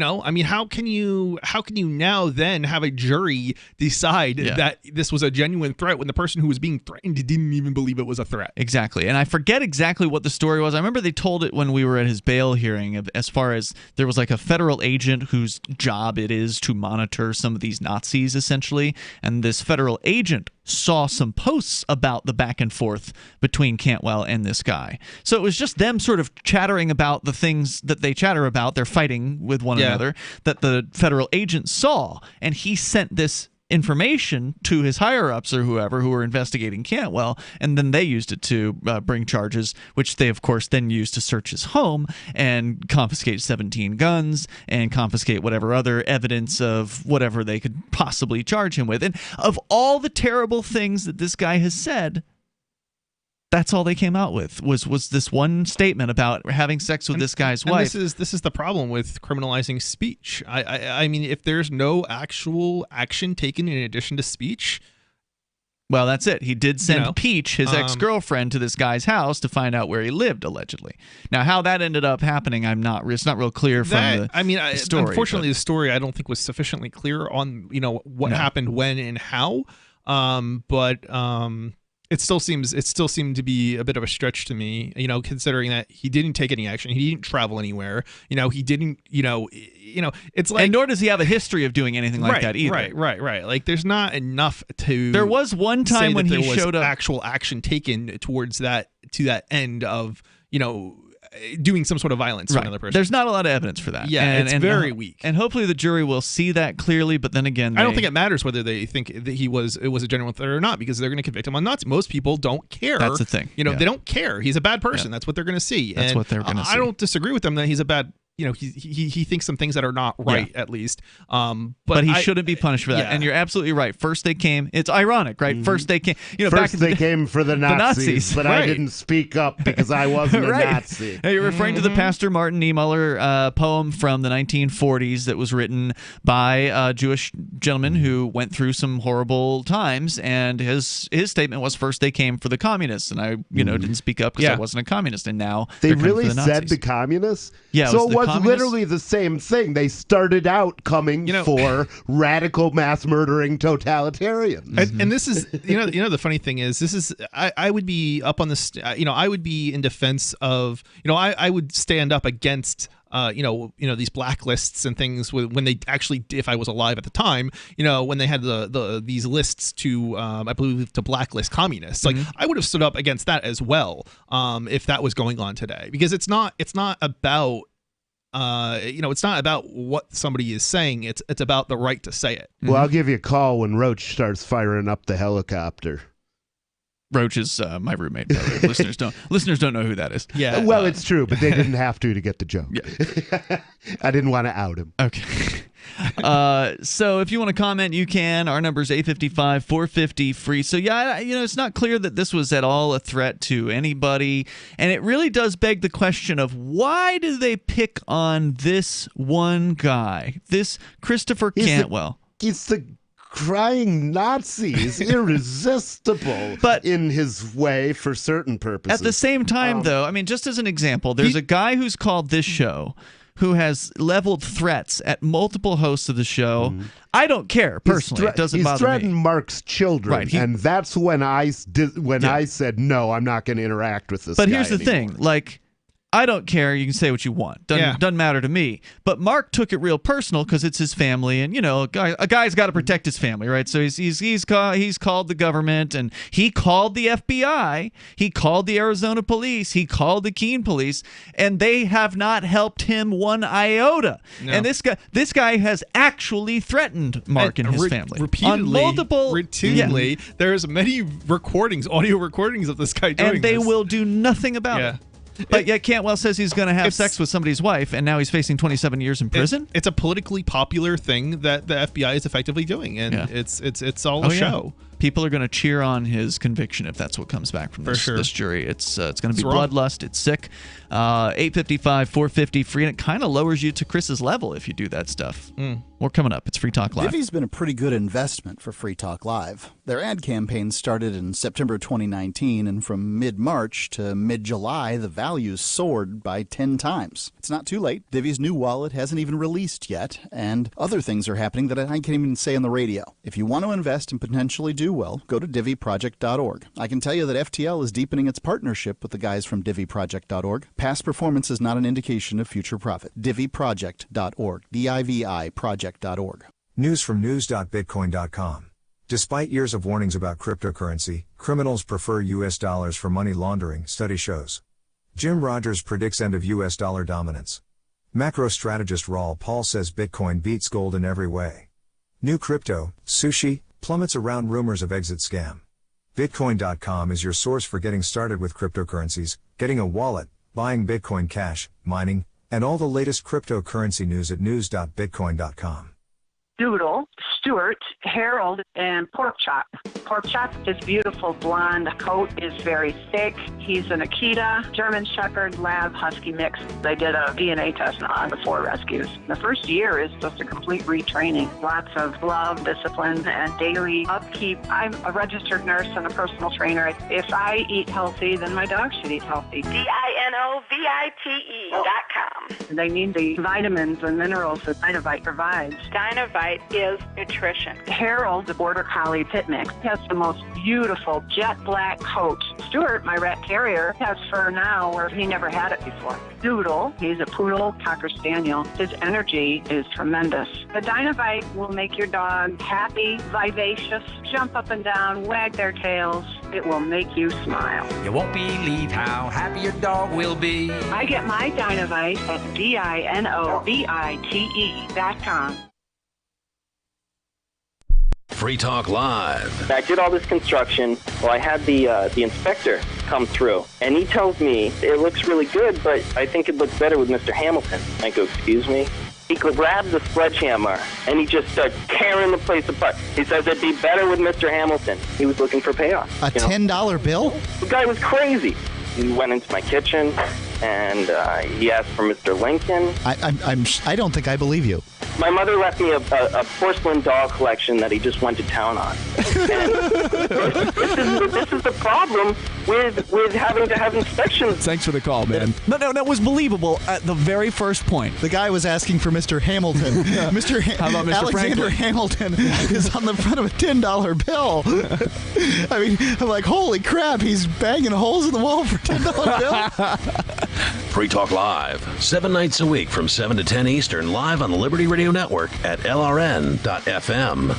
There are lots of ways to listen to Free Talk Live. Our podcast has been around since podcasts began, and now the FTL feed is loaded with content besides our full show archives. Did you know that we make it easy for you to customize your podcast subscriptions? We have different feeds, one that includes only our full shows, one with just the Daily Digest, and our main feed that includes everything. You decide what you listen to. It's quick and easy to customize your feeds at feeds.freetalklive.com. That's feeds.freetalklive.com.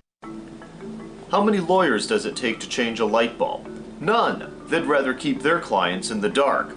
There are too many lawyer jokes to count. However, there are some lawyers with more noble intentions. At the Institute for Justice, we bring the light to our clients. We are a non-profit public interest law firm with clear values and principles. At IJ, we fight for those whose most basic rights are denied by the government. Visit our website today at ij.org. Live video of our key New Hampshire-based shows is streamed on DLive. Please follow and share at dlive.lrn.fm. That's dlive.lrn.fm.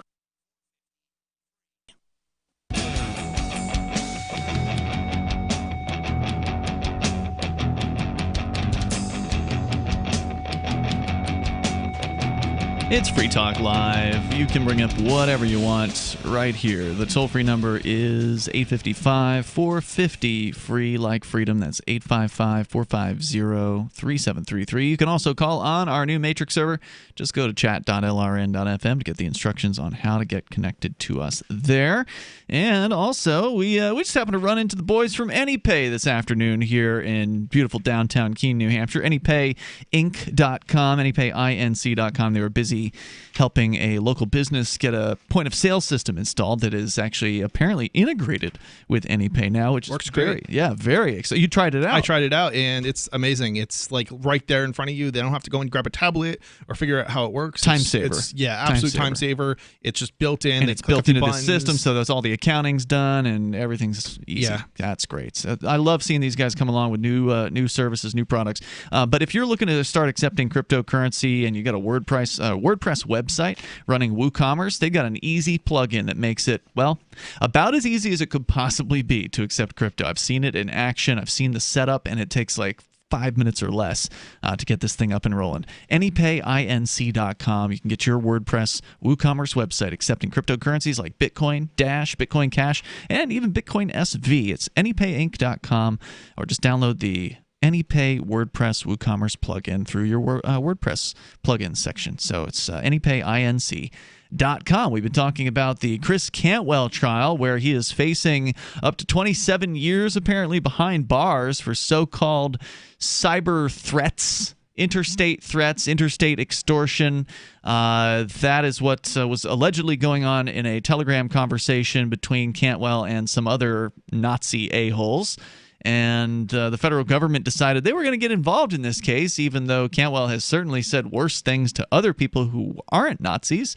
And even though there's plenty of other people out there that actually do make threats against individuals, the FBI doesn't really seem to want to spend any time on. So yeah, more direct threats at that, not just frivolous internet.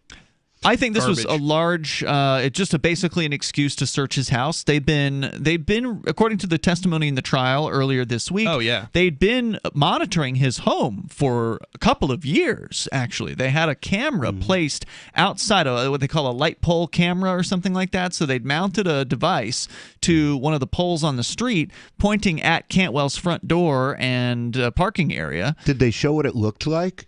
I wasn't in the court hearing, so wow. I don't know. We got to ask her so we can go out and find out where ours is. Right? What's it look like? Yeah, it's it's disturbing because it's like they basically were going after him for purely speech because he's never made any kind of actual violent. He's just a big mouth. I mean, he did fight when he was in that big fracas down in Virginia, which is why he went to jail in Virginia for 5 or 6 months. But that was a self-defense. I mean, he That's also what he had says. an opposing side that was using violence as well. Okay, so, if two gangs show up to fight, neither of them can really claim self-defense. They can claim consensual combat, though. Yeah, but you know what? I think it's a little bit unfair to say that both sides showed up to fight. I mean, he actually went out. I'm not agreeing with the permit thing, but they went out and his side went out and got a permit and was supposed to be there, and the other side wasn't. And I think it's hard to argue that this was set up by his side, so to speak. They definitely were looking for a fight. I mean, there's no doubt about that. I don't think there's any doubt. They were prepared for a fight. Maybe. They knew that it was a possibility. But they took the actions they did take some steps to try to make it themselves in the sort of the right on that.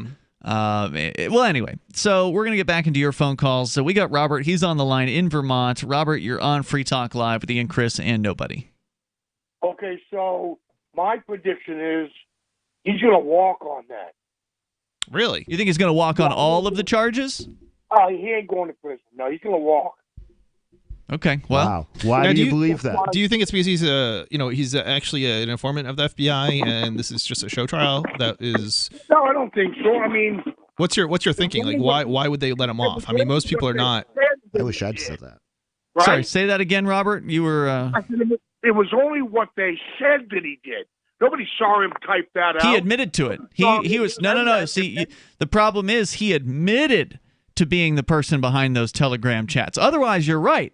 If he had kept his mouth shut, then they would never have been able to prove that it was actually Chris Cantwell who was behind the name Chris Cantwell. Because anybody else could, there's some guy right now. If you go on Telegram, you look for FTL Ian. There's another guy that uses my same name, except he uses a lowercase L instead of a capital I. So it looks like, with a sans serif font, it looks like the same name, but it's not the same person. And he masquerades as me, and he tries to get people to send him crypto. And there's something else here, because you have to remember, when the forensics investigator gets up on the stand, they testify about this stuff. Mm-hmm. They can't tell you who was at the computer that was sending that message as you. That's right. So it could be somebody else did the actual act, unless Cantwell says I did this. Yeah, and exactly.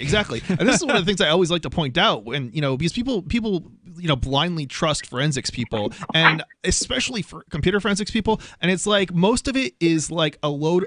I can't finish that sentence, but it's a load of S. Yeah. Load of crap is how that translates.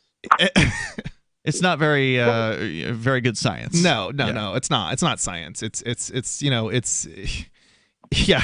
It's just so amazing that people will convict on the slightest of evidence. He admitted to it though, Robert, so he doesn't have the ability to say that it wasn't him. He can't do that. If you ask me, I think that Whittekine should be up on that stand.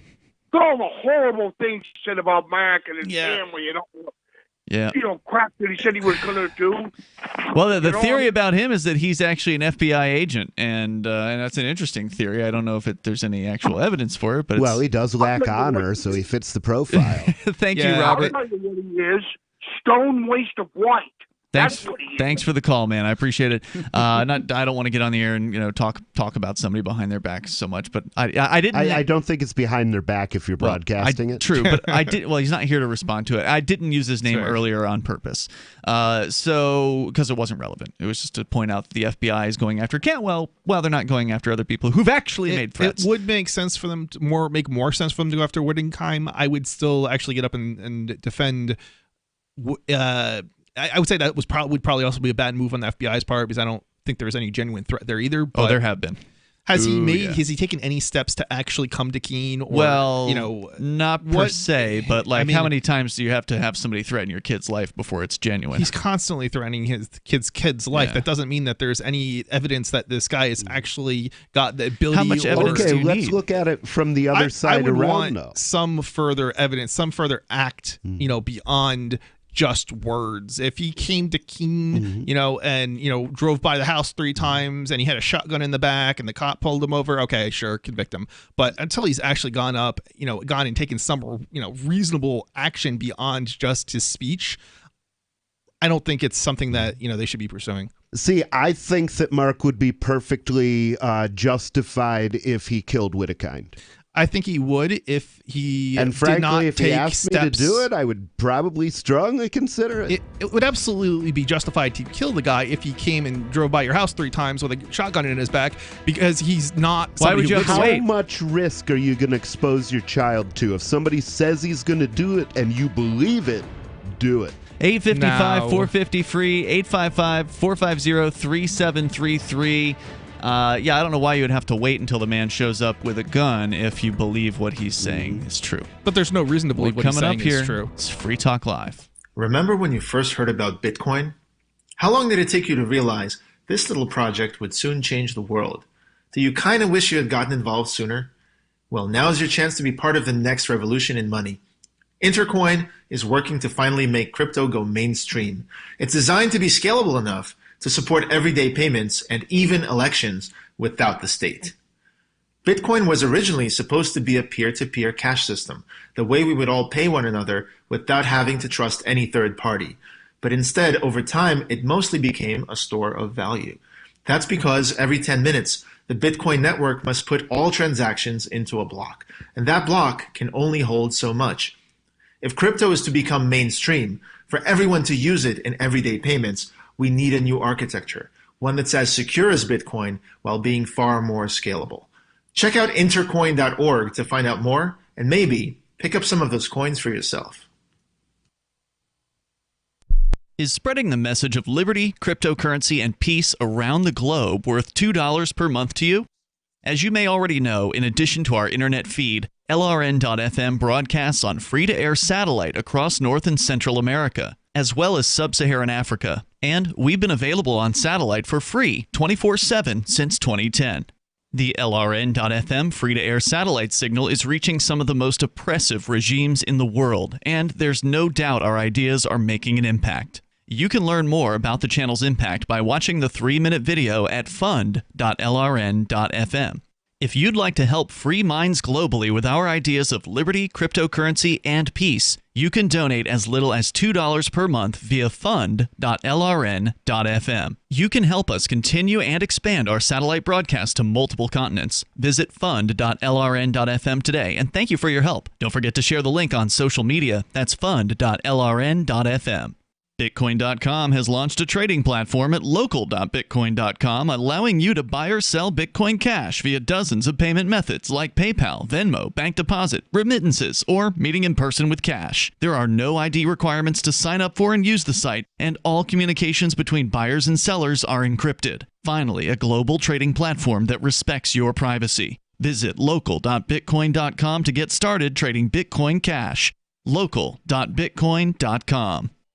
What if you want to hear the latest episode of Free Talk Live, but all you have is your phone, you forgot to download our archive, and you have no data connection? You can call our Listen line at 641-793-0191. That's a long-distance number, so you may incur charges. If not, listen as long as you want. 641-793-0191. The Free Talk Live Listen line, 641-793-0191. I've been told no in many different ways. I give you an order and you're going to obey it. George, you can go this way. You can do that and you have to leave here. You cannot bring signs into the rally. Walk with me. Well, I'm comfortable here, actually. Whoa. Hey. Who do you think you are? Excuse me. There is no video or audio allowed in this office. No, I have work today. You ain't going to make it. Wait on account. Now. Wait a minute. Whoa. Hey! Oh my God! Unbelievable! Why are you running from me? Because you scared me. What am I being detained for? You're being served. What is this? You're being served. What is this? Bureaucrats have a funny way of telling people no. That's the sound of the men working on the chain. Derek J's Victimless Crime Spree. Watch it for free and order the Director's Cut DVD at victimlesscrimespree.com. You're listening to the best liberty-oriented audio streamed around the clock, on the air, and online. This is the Liberty Radio Network at LRN.FM.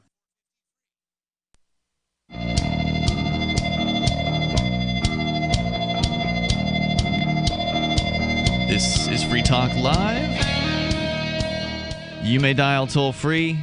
The number is 855-450-FREE. We've got Melanie on the line. Shortly, we're going to bring her on with us. She was actually in the courtroom today observing the trial. We will continue with that. Also, it's Ian, Chris, and nobody in the studio with you here tonight. Again, 855-450-FREE. And thank you to...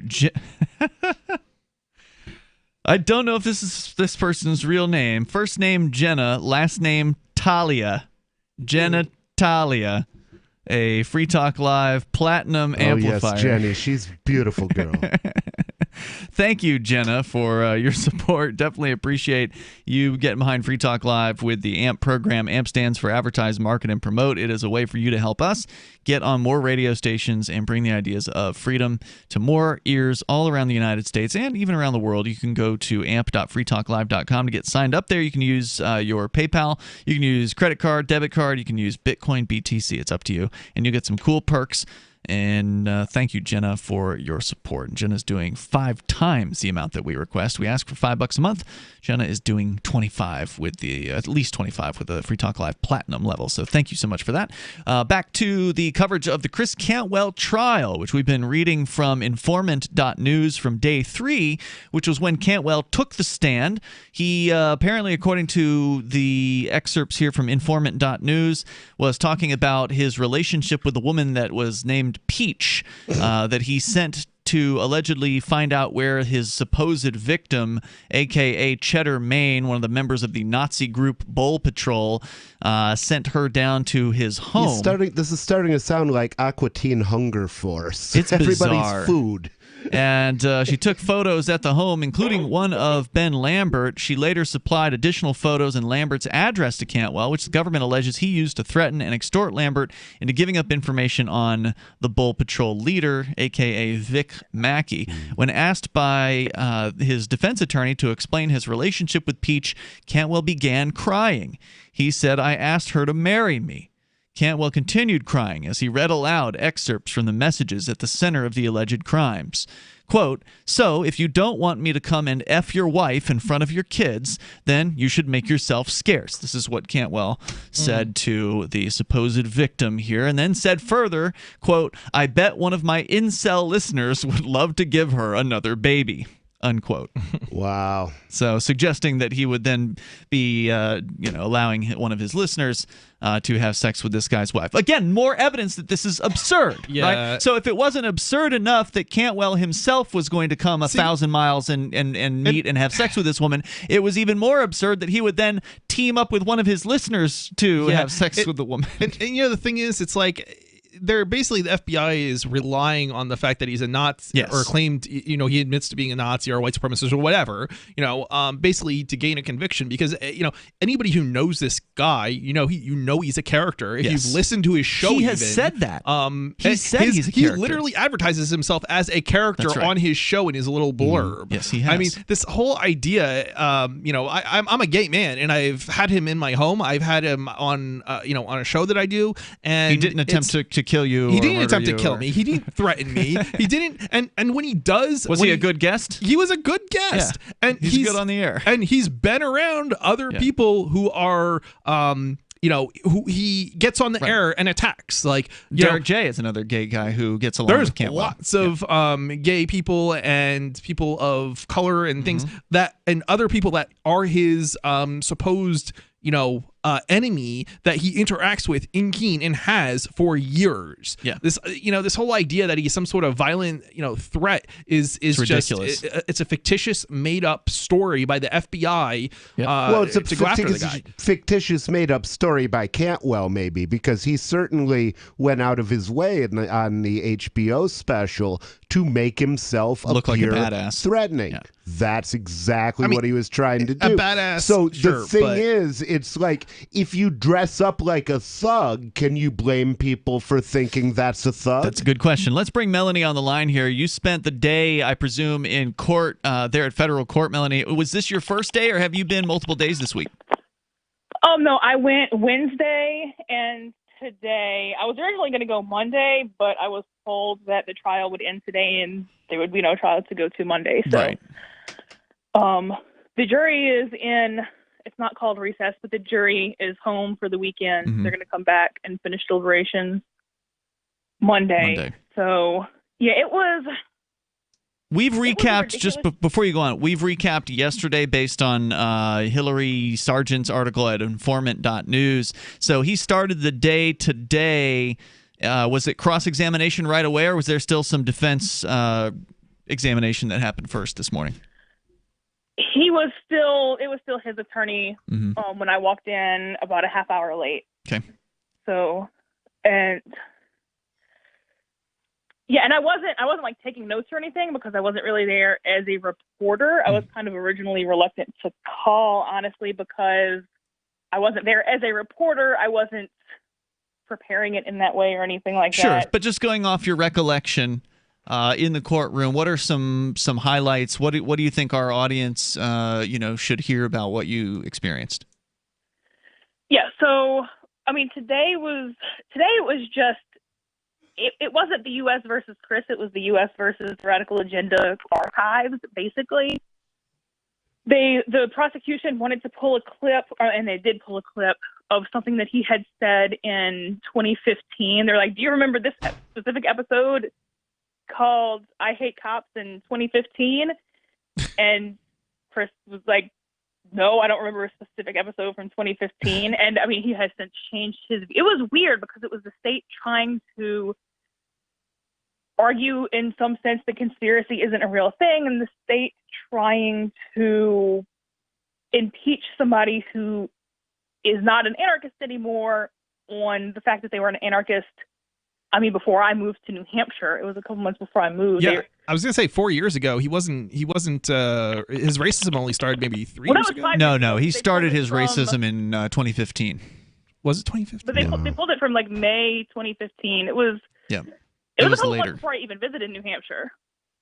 Yeah, it was a little bit later in 2015. I think it was probably toward the very end, if not the beginning of 2016. So And somewhere in that range. What a bonehead move. The only explanation he could give to me is that Marx was a Jew. And I was like, Ludwig von Mises was a Jew. Milton Friedman was a Jew. Murray Rothbard was a Jew.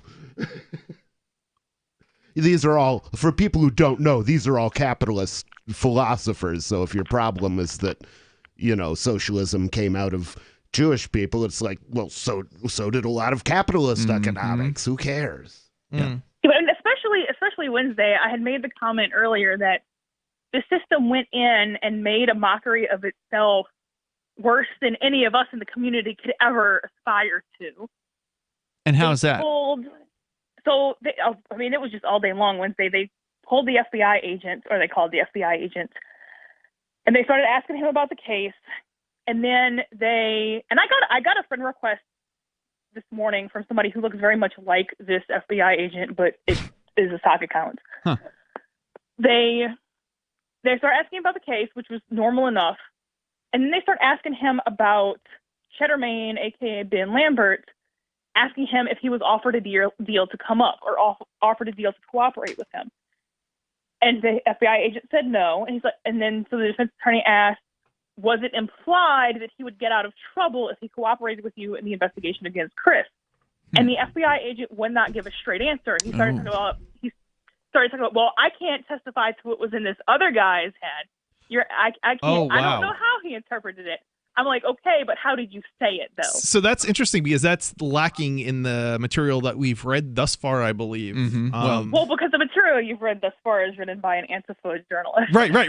And that's the point that I want to make out. Yeah. And I had suspicions that it was from a certain perspective that is going to be likely to leave out important details. Yeah. But yeah, and also probably she does, as far as I know, she doesn't have any legal background, which is, I mean, why would she? And you do. You went to law school, which is why I wanted to get you on here. Can you hang on with us and keep talking about this? Yeah.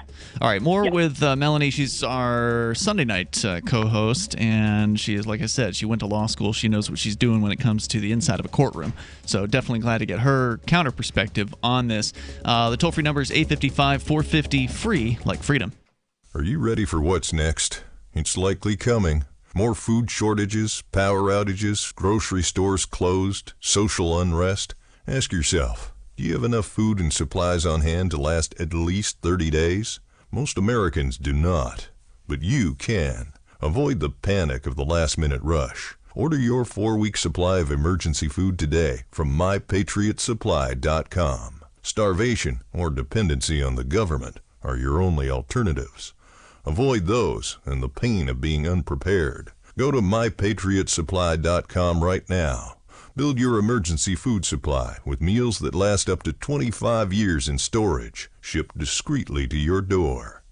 Folks that know what's coming are using today to prepare. There's time for you to do the same. That's mypatriotsupply.com, the original Patriot Preparedness Company. mypatriotsupply.com. Our world has changed, which means our everyday has changed too. We work differently, shop differently, and celebrate differently. But what hasn't changed is the need to keep our community safe by reporting terrorism-related suspicious activity to local authorities. The U.S. Department of Homeland Security's If You See Something, Say Something campaign program manager, Ryan Streeter, shares more. It's vital we all remain vigilant and are motivated to act. If you see suspicious activity, report it to the nearest local law enforcement agency or a person of authority. Describe specifically what and who you observed, as well as when, where, and why you found it suspicious. September 25th marks the 3rd annual National If You See Something, Say Something Awareness Day. We want to remind the public that we all play a role in keeping our community safe. Learn the indicators of terrorism-related suspicious activity, and on September 25th, share why you see say using hashtag #WhyISeeSay. Learn more at dhs.gov/CSayDay. On Free Talk Live, we're bringing people to the ideas of liberty every day. From wrestling superstars like Glenn Jacobs. You guys really are having an impact, I believe. Like I said, a lot of where I am now is due to listening to Free Talk Live. You changed my mind on some very important issues years ago. To random people tuning in on the radio. I was kind of stuck in the left-right paradigm. I heard your show by chance on a Saturday night. From there, I went on, joined the Free State Project, and become an amplifier. So, I mean, that's really the reason why I amp is because I know that if it wasn't for you guys being on as many stations as you are, I never would have found the ideas of liberty. Your amp will directly change more lives by getting Free Talk Live in front of people looking for talk radio online and on the air. When you amp Free Talk Live, you get perks like access to the AMP-only Facebook group and AMP podcast. Visit amp.freetalklive.com. Some of you asked, and now we've delivered. LRN.FM's live Keene, New Hampshire studio shows are now streamed in HD on Twitch. Visit our channel at twitch.lrn.fm and give it a follow. If you have Amazon Prime, you get one free subscription on Twitch. If you use it on our channel, Twitch will give LRN.FM a monthly piece of your Prime subscription cost. So please watch, follow, share, and subscribe to twitch.lrn.fm. That's twitch.lrn.fm. I'm crazy about My Magic Mud. This is the most important oral care product created this millennium, and I'm not kidding. We all have different opinions on politics and issues, but we all have mouths. And I want yours to be as clean as possible, with teeth as bright as they were meant to be. I will never be without My Magic Mud. It's a little surprising, but man, does it work. If you only listen to one thing I say ever, go to mymagicmud.com and get 20% off with code FTL. mymagicmud.com, code FTL. Do you love Twitter? Make sure you favorite the LRN.FM Twitter account so you can receive our tweets at twitter.lrn.fm. That's twitter.lrn.fm.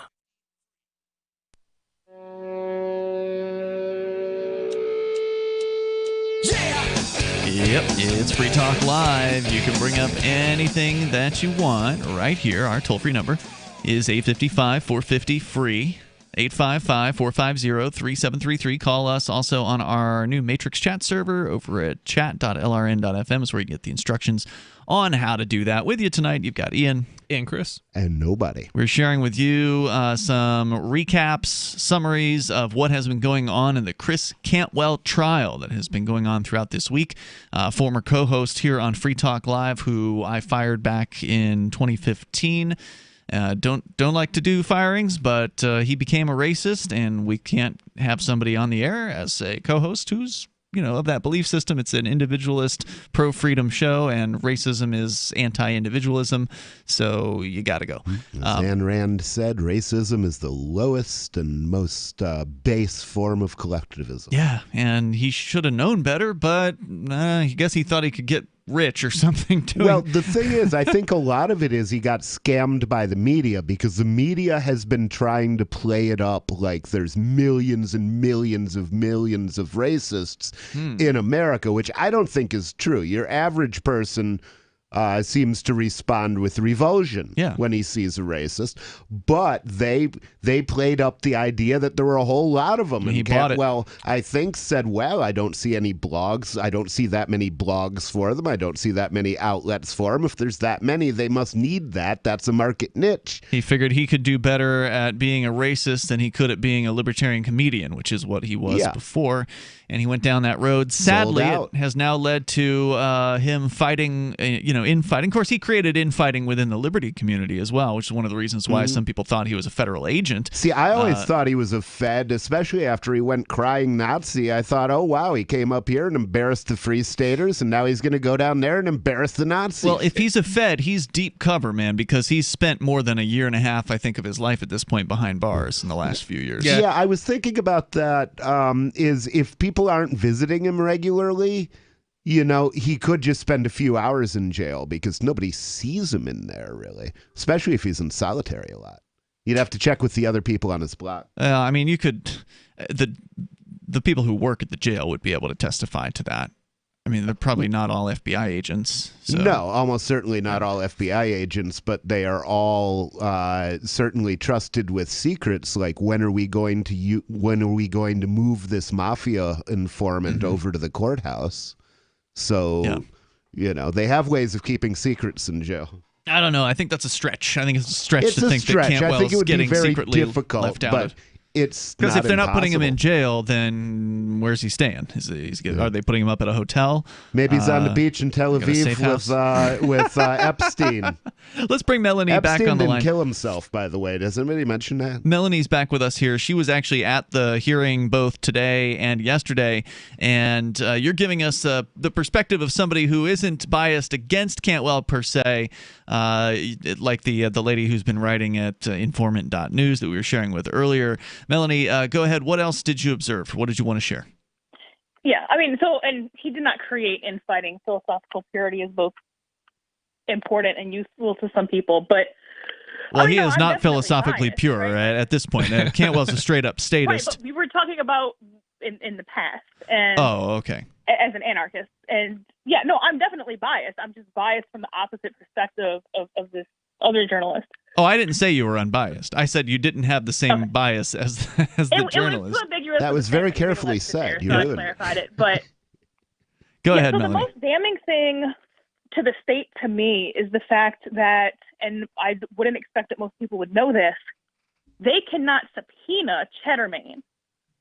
That's the alleged victim in this case, but he was testifying.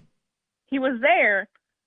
The way federal courthouses work is they can subpoena anyone in the state, and they can subpoena anyone within 100 miles of the courthouse.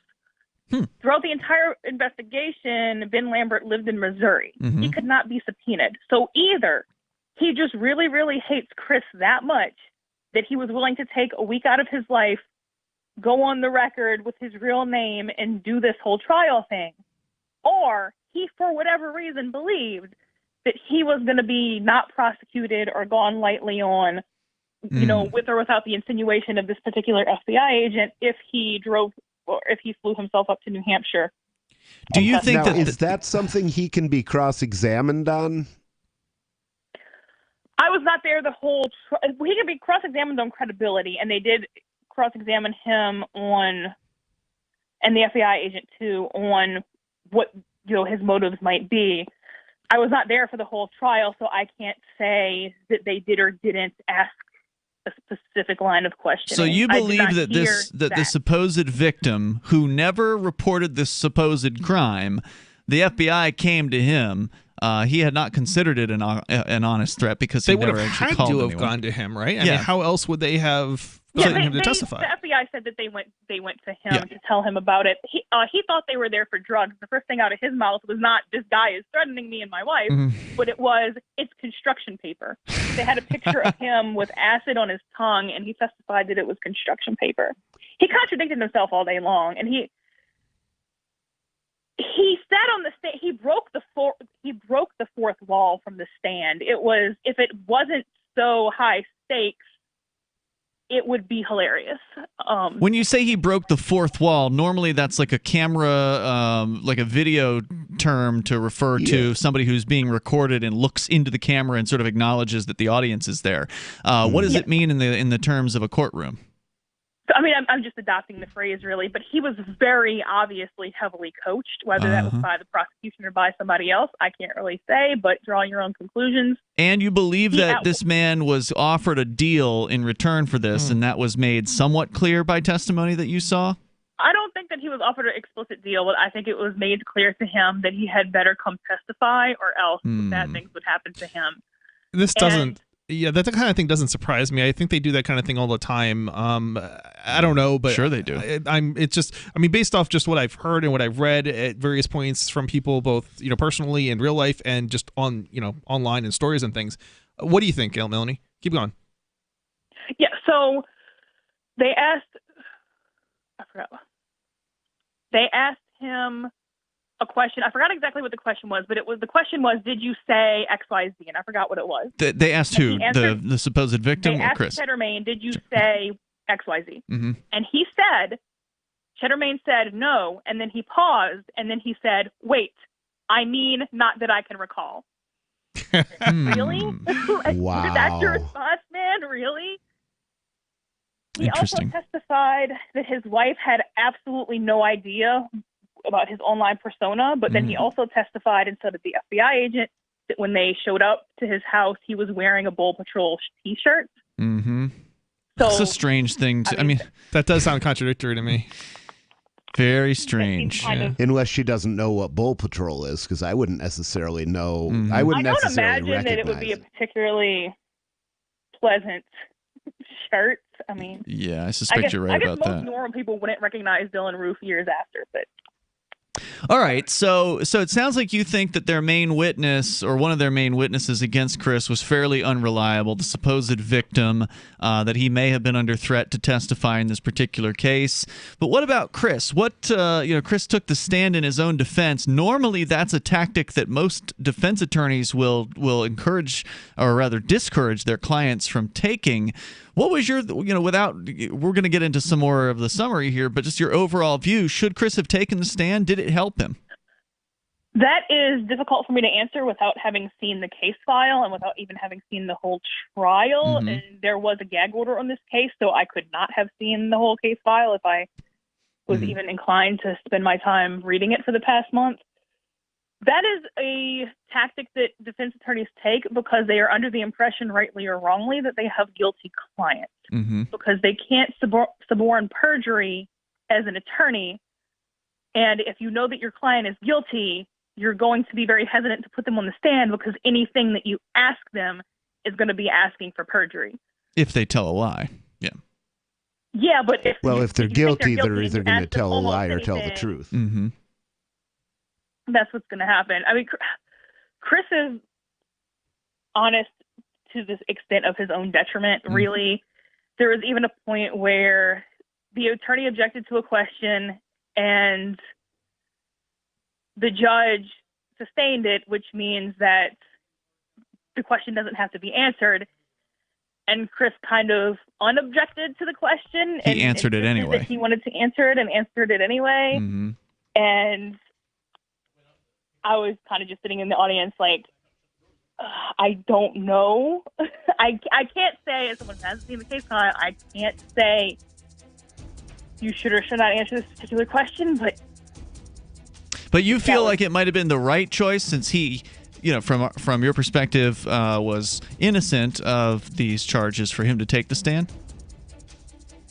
Generally speaking, it is best for innocent clients to take the stand. I mean, can you hold on, Melanie, and continue into hour 3 with us? All right, more with Melanie here. She was at the Cantwell hearing today and yesterday. There's more coming up. Did you know you can support freedom of speech just by visiting shop.freetalklive.com? You'll see links to Walmart, Love Java, Newegg, and more. Every day, Free Talk Live is at the forefront of the liberty movement as the biggest liberty-oriented talk show in the world, giving you a platform to be heard on any topic. Get listener-only specials without doing anything other than an extra click. Visit shop.freetalklive.com. Use the links and buy what you'd be buying anyway. Take action now. Save and support freedom. Visit shop.freetalklive.com. It's shop.freetalklive.com.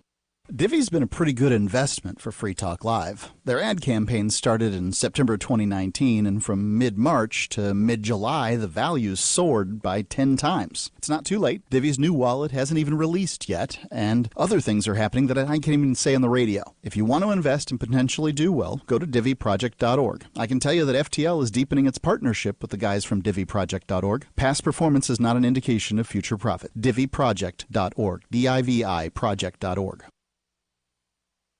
There are basically two types of advertising, direct response and branding. Radio's great for direct response with its low cost to listener ratio, but audio can't be beat for branding, which is a longer term endeavor. You want to be the first thing that someone thinks of when they think about your product or service. If you have a local business that you want kept top of mind in your community, call the station. If you need national reach, Free Talk Live's got around 200 radio stations, millions of monthly listening sessions, can suit all budgets, and if we don't think we're right for you, we'll tell you.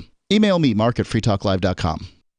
So you've heard all 3 hours of the latest episode of Free Talk Live, and you're still hungry for liberty-oriented audio content? Did you know that we have another 24/7 audio stream at LRN.FM? The Liberty Radio Network airs the latest episodes of some of the best liberty-oriented podcasts on the internet around the clock. In addition to recorded content, you'll also hear live shows like Free Talk Live, originating from our Keene, New Hampshire studio. So listen anytime at LRN.FM. That's LRN.FM. You're listening to the live edition of Free Talk Live. Hour number 3 is next after the news here on the Liberty Radio Network at LRN.FM. The likely pick. I'm Lisa Lacera, Fox News. Fox News has confirmed that President Trump intends to nominate appellate court Judge Amy Coney Barrett to the Supreme Court. She's 48 years old, was a professor at law at Notre Dame, currently on the U.S. Circuit Court of Appeals. She clerked for conservative icon Justice Antonin Scalia more than 20 years ago. She's a mother of 7 and very open about her Catholic faith. Barrett was in contention when President Trump picked Brett Kavanaugh for the bench. At the time, the president reportedly told people he was saving Barrett to possibly replace the late Justice Ginsburg. Fox's Leland Vittert in Washington. Democratic presidential nominee Joe Biden has said any nominee should wait until after the election. He was asked about it at today's memorial for Justice Ginsburg. Biden kept his focus on the late Justice Ginsburg while he was in D.C., reminding reporters that the two of them first met at the confirmation hearings he chaired back in 1993, but neither he or his running mate Kamala Harris have been willing to look ahead to the next confirmation hearing or talk about whether or not there should be a flurry of confirmation hearings under a Biden administration. Fox's Peter Ducey. The family of Breonna Taylor expressing outrage that the Louisville, Kentucky police officers involved in her shooting death are not facing charges. You can take the dog out of the fight, but you can't take the fight out of the dog. Say it again. Say it again. For lack of better terms, bark bark for being the dog still standing to fight. Breonna Taylor's aunt Bianca Austin, one former officer, has been charged because bullets went into a neighboring apartment. Attorney General Daniel Cameron's office released a statement reading in part, prosecutors and the grand jury are bound by the facts and the law. A man from Texas and a man from South Carolina arrested on terror charges after authorities say they were plotting to bomb or shoot up sites, including the White House and Trump Tower. America is listening to Fox News. Fox News Channel. For over 20 years, millions of customers have trusted Blinds.com to update their homes. Because Blinds.com makes it easy to get custom blinds that'll give your windows a high-end look without the high-end price. Whether you like to do it yourself, need help with design, or prefer measure and install services, they keep it simple with easy online ordering and free shipping right to your door. New window treatments are a simple way to really benefit the look and feel of your home. And Blinds.com will guide you every step of the way with free online design help. And if you're nervous about trying them, don't be. Blinds.com has over 30,000 5-star customer reviews, and they guarantee the perfect fit for your windows, whether you do it yourself or have them measure and install everything for you. Go to Blinds.com now to take advantage of this week's special savings on interior blinds, shades, shutters, and even outdoor shades. Rules and restrictions may apply. A federal appeals court heard arguments earlier today in President Trump's battle to keep the Manhattan district attorney from seeing his tax returns. The president's lawyers appealed to the Second U.S. Circuit Court of Appeals after a district court judge last month rejected their efforts to invalidate a subpoena issued to the president's accounting firm by the Office of Manhattan District Attorney Cyrus Vance. Lawyers for the president argued the subpoena was overbroad and was issued in bad faith. A temporary restraining order remains in effect, preventing any tax records from being turned over, at least until the latest appeal is decided. The judges did not say when they will issue an opinion. In Washington, John Decker, Fox News. With an uptick in cases, Britain turning to an app to help contain the spread of COVID-19. After months of delays, England's government has rolled out a coronavirus tracking app. And the more people who download it, the safer we'll be. Health Secretary Matt Hancock urging smartphone users to adopt the LRN.FM's free-to-air satellite feeds blanket most of 2 continents. It was my goal to put our channel there so people without internet could receive our programs and feed pirate radio stations. As our contract with our satellite provider is coming up for another 3-year renewal, I have to consider calling it quits. It's rare that we get feedback or support from our satellite users. We started a fundraiser a few years ago, and though there are a bunch of great contributors to it, as of this recording, it covers 15% of our monthly satellite costs. Please email lrn@lrn.fm and tell me how you use the satellite feed. Better yet, chip in at fund.lrn.fm. The costs aren't the issue. We can afford them, but why continue something not valued by the market? Want to help? You can join our satellite fundraiser for just $2 a month at fund.lrn.fm. If we raise enough to keep both channels on the air, awesome. If we raise more, I'll add more channels. If not, we can shut them down and go internet only. It's up to you. Thank you for your support. Fund.lrn.fm. Officials for the Centers for Disease Contraction and Preservation held a press conference urging all Americans to suck on as many doorknobs as possible. This flu season, the Center for Disease Contraction is recommending that all Americans, regardless of age or health condition, find a doorknob in a high-traffic area, wrap their mouths around it, and vigorously lick and suck it until they contract an illness. We recommend sucking doorknobs covered in a visible film of human hand grease. But the fact is, sucking on any doorknob can increase the likelihood of exposing yourself and your family to deadly pathogens by as much as 450%. An instructional video released on the CDC's website showcases the proper method for sucking doorknobs while also providing tips for projecting all sneezes and coughs outward, sharing used Kleenexes and toilet paper with as many people as possible, eating 3 meals a day from local garbage cans, and dozens of other easy bacteria-spreading activities. This is the Onion News Network.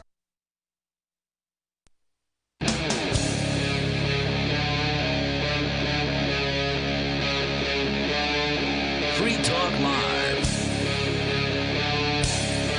It's Free Talk Live. We're kicking off the 3rd hour here. You can take control of the airwaves and bring up anything you want. We've been focusing on the Christopher Cantwell trial, which has wrapped up today with closing statements. The jury is now in their deliberation phase. That will resume on Monday. They started at the very end of the day today, so not a whole lot of time for them to deliberate today, which means if they didn't come back with a guilty verdict right away, usually if a verdict comes right away, it's usually guilty.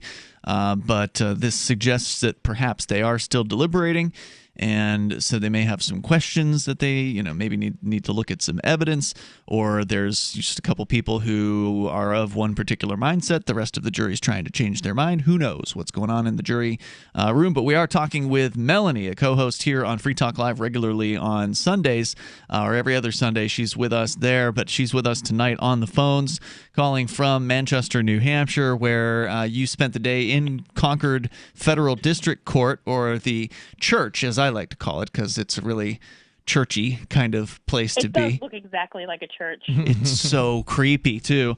It's like a creepy, old, evil kind of church, and just a really... Is there another kind? Scary, I'm not aware of any other kind. Institutional... I mean, some churches are kind of happy. Well, okay, I guess we're in a church, and that's not scary. True. Happy churches are even more creepy. Well, anyway, Melanie, you were telling us, just kind of recapping, basically, off of your memory. You didn't take notes. If you want to take notes, all you can ever do there in federal court is bring a pad of paper and a pencil. They will not let a cell phone. They will not let a laptop, unless you're an attorney. Attorneys can have cell phones, but everybody else, you can't bring in any electronic devices to try to record the trial, or they get really mad about that. So you were just kind of recapping for us. Chris went on the stand yesterday and remained there this morning when cross-examination began. You basically said that the federal government's witness, the supposed victim in this case, who never actually complained to any police about what happened to him, which was essentially just some S-talking online between him and Cantwell. Christopher Cantwell, former co-host here on Free Talk Live, who we fired a few years back, several years ago, for becoming a racist. He spiraled down the drain and became a full-on Nazi, and became a relatively visible figure in the alt-right / white separatist, white nationalist movement, and now is facing up to 27 years in prison for basically talking trash to somebody on the internet. So go ahead with more of your observations, please. Yeah, and so another thing that Cheddar Main did Wednesday was The alleged victim. That's what that is. Yeah, they had the jury out of the room, and he's still on the stand because they put people up in a certain order and they take people down in a certain order. Mm-hmm. And he's trying to get the judge's attention, and the judge is like, what's wrong? Do you need a break? And he said, no, I need to talk to the prosecutor about the case. And the judge was like, no, you can't do that. There's no legitimate reason for you to do that, and there is no legitimate reason for him to do that.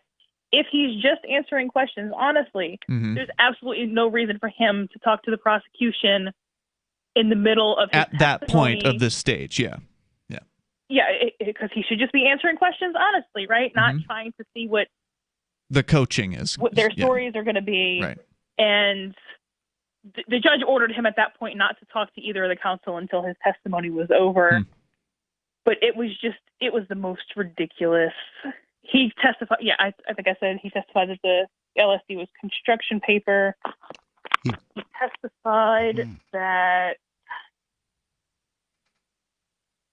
He was testifying about how, he was so sorry, and I think he gave a statement to Hillary about how sorry he was. And he testified on the stand that he had left this community and realized that it was horrible. Now, this is a guy, he looked to me, he was about 40. He has 4 kids. He was in business. It sounded like he owned his own business, but that might have not been the case. Like, he's not a 12-year-old saying stupid things online. This is a grown man with a life. And he's testifying that he's recently just realized how horrible it was and decided to stop, but then also testified that he had loyalty to Vic Mackey, who was the leader of this group he was in. Mm-hmm. So nothing he said really added up in any logical manner. But, I mean, my concern is we're not going to be making decisions based on the facts of the case. We're going to be making decisions based on who do we hate the most. And by that you mean the jury? Yes. Mm-hmm. And Cantwell is not a likable personality, right? People are going to hate him. The question is, are they able to actually look at the evidence or the lack of it in this particular case and put aside any kind of personal judgments about this individual and actually look at this and say, was this actually a threat? Where Cantwell said that he was going to have sex with this man's wife in front of their children. Now, yeah, and these are people who did not sign up to make those kind of detached decisions. Judges sign up for that. Arbitrators sign up for that. You don't sign up. You don't even sign up to be on a jury. You don't sign up to have that ability and skill set. You get a letter in the mail that says, be here on this day or else. Right. I mean, the threat doesn't make sense as a threat. Like, it doesn't even, it's not incoherent as a threat. It's not even a threat. To say you're going to F a man's wife could be that could be a consensual act. It is not clear. He didn't say he was going to do it against her will. I mean that's the insult, right? Like, the insult is she's going to be okay with this because you're just that a loser of a human being. Yeah, it doesn't come off. It just comes off as so ridiculous and over the top. It doesn't even it's like, how do you take that seriously? I don't even know that. Well, especially when he added to it after that the extra line about how one of his incel listeners would love to give her another baby. Now, to clarify, he's not charged with that because that's not how indictments work. He's charged with the "I'll F your wife" statement. Sure. The prosecution has to pick an act and charge him with it. They really shouldn't be talking about collateral statements. But that's what makes it clear, even more clear, that it's ridiculous. That he would then bring one of his incel listeners with him and have a tag team or something like that. I mean, it's ridiculous. Yeah, but they can't say you're charged with threats and then we will bring in evidence of any threat we want on trial day. They have to pick a threat, say you're charged with this, and nothing else is relevant. But this was brought up. I mean, it was brought up but this was brought up in court. The fact that he added this other line about the incels. Well, I'm glad it was, because in my opinion, it makes it more absurd. If all he said was, I'm going to F your wife in front of your children with nothing else. If you take words out of context, you can interpret them in ways that were not intended. So, Melanie, tell me. Go ahead. I don't think it was I don't think that the trial was ran as a state versus Chris trial. I think it was ran as a radical agenda versus Bullcast trial. because and all they who's did the was play worst? clips from shows. All right. So, what about the cross-examination of Chris? Because that's like obviously the real dangerous territory, right? Somebody takes the stand in their own defense, and then they get cross-examined. So, what did he have to face in that particular that situation? I mean, it's mainly dangerous if you have something to hide, but they were mainly asking him about what Cheddarmain should have thought, what his wife should have thought, which Chris had no contact with Cheddarmain's wife. Mm-hmm. They were asking him... Who was the threat actually against? Was it against Cheddarmain or his wife? I mean, this is the confusing part. The threat was to have sex with his wife. Right, but is that threat then against Cheddarmain, or was it against his wife? Well, the state... Well, that's interesting. Doesn't matter. Threaten somebody by proxy, I'll kill your The children. wife is not listed as a victim. Gotcha. Cheddarmain's the victim according to the state. Oh, that's bizarre. Okay. Okay, so what about the cross-examination? Well, because she didn't want to come. They can't subpoena her. She's like, I don't care who told off my husband on the internet 3 years ago, 2 years ago, whatever it was. I live in Missouri. Have a nice life. Okay. So what about the cross, Chris?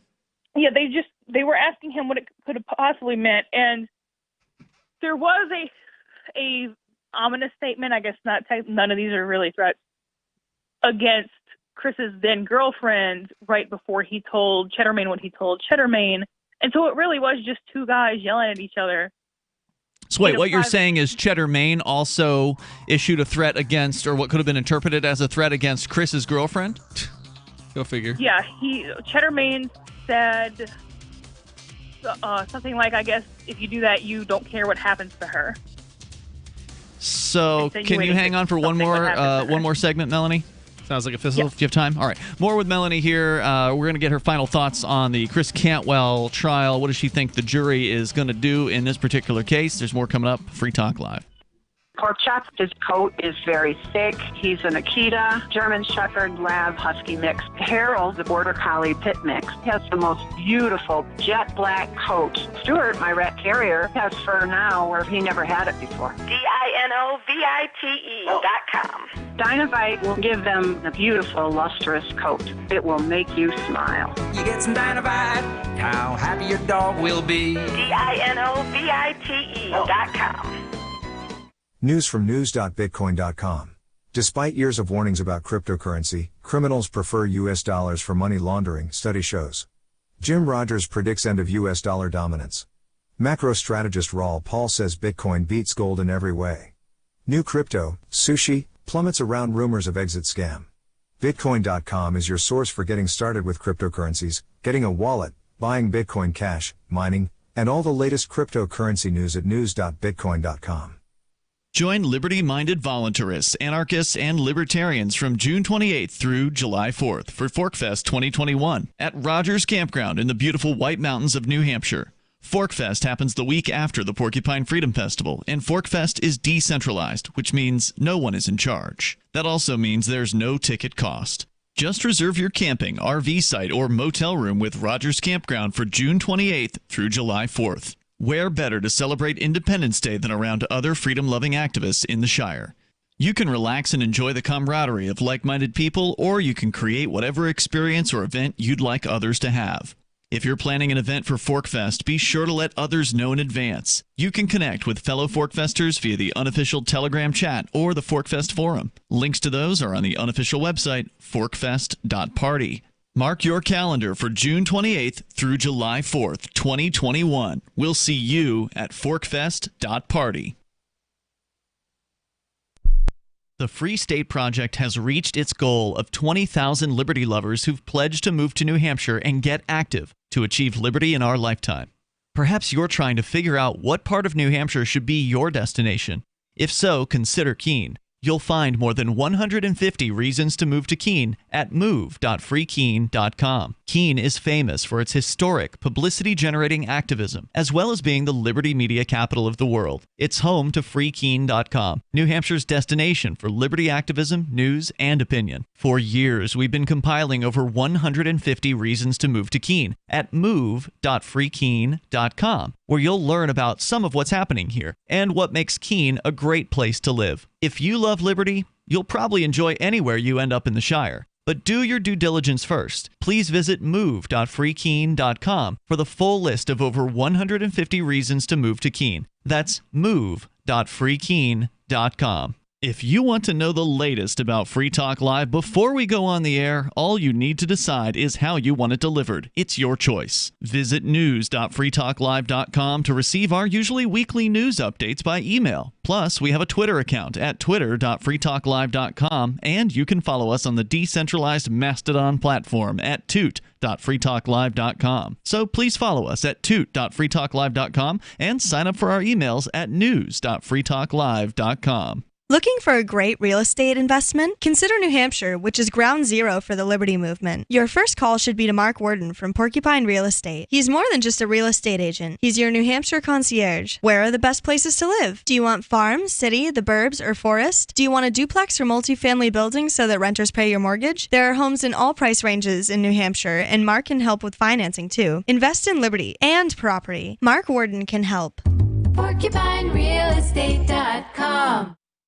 You can put the Liberty Radio Network on the air in your area. Visit broadcast.lrn.fm to learn how. Broadcast.lrn.fm. It's Free Talk Live. You can dial in toll free. Join us here. The number 855-450-FREE.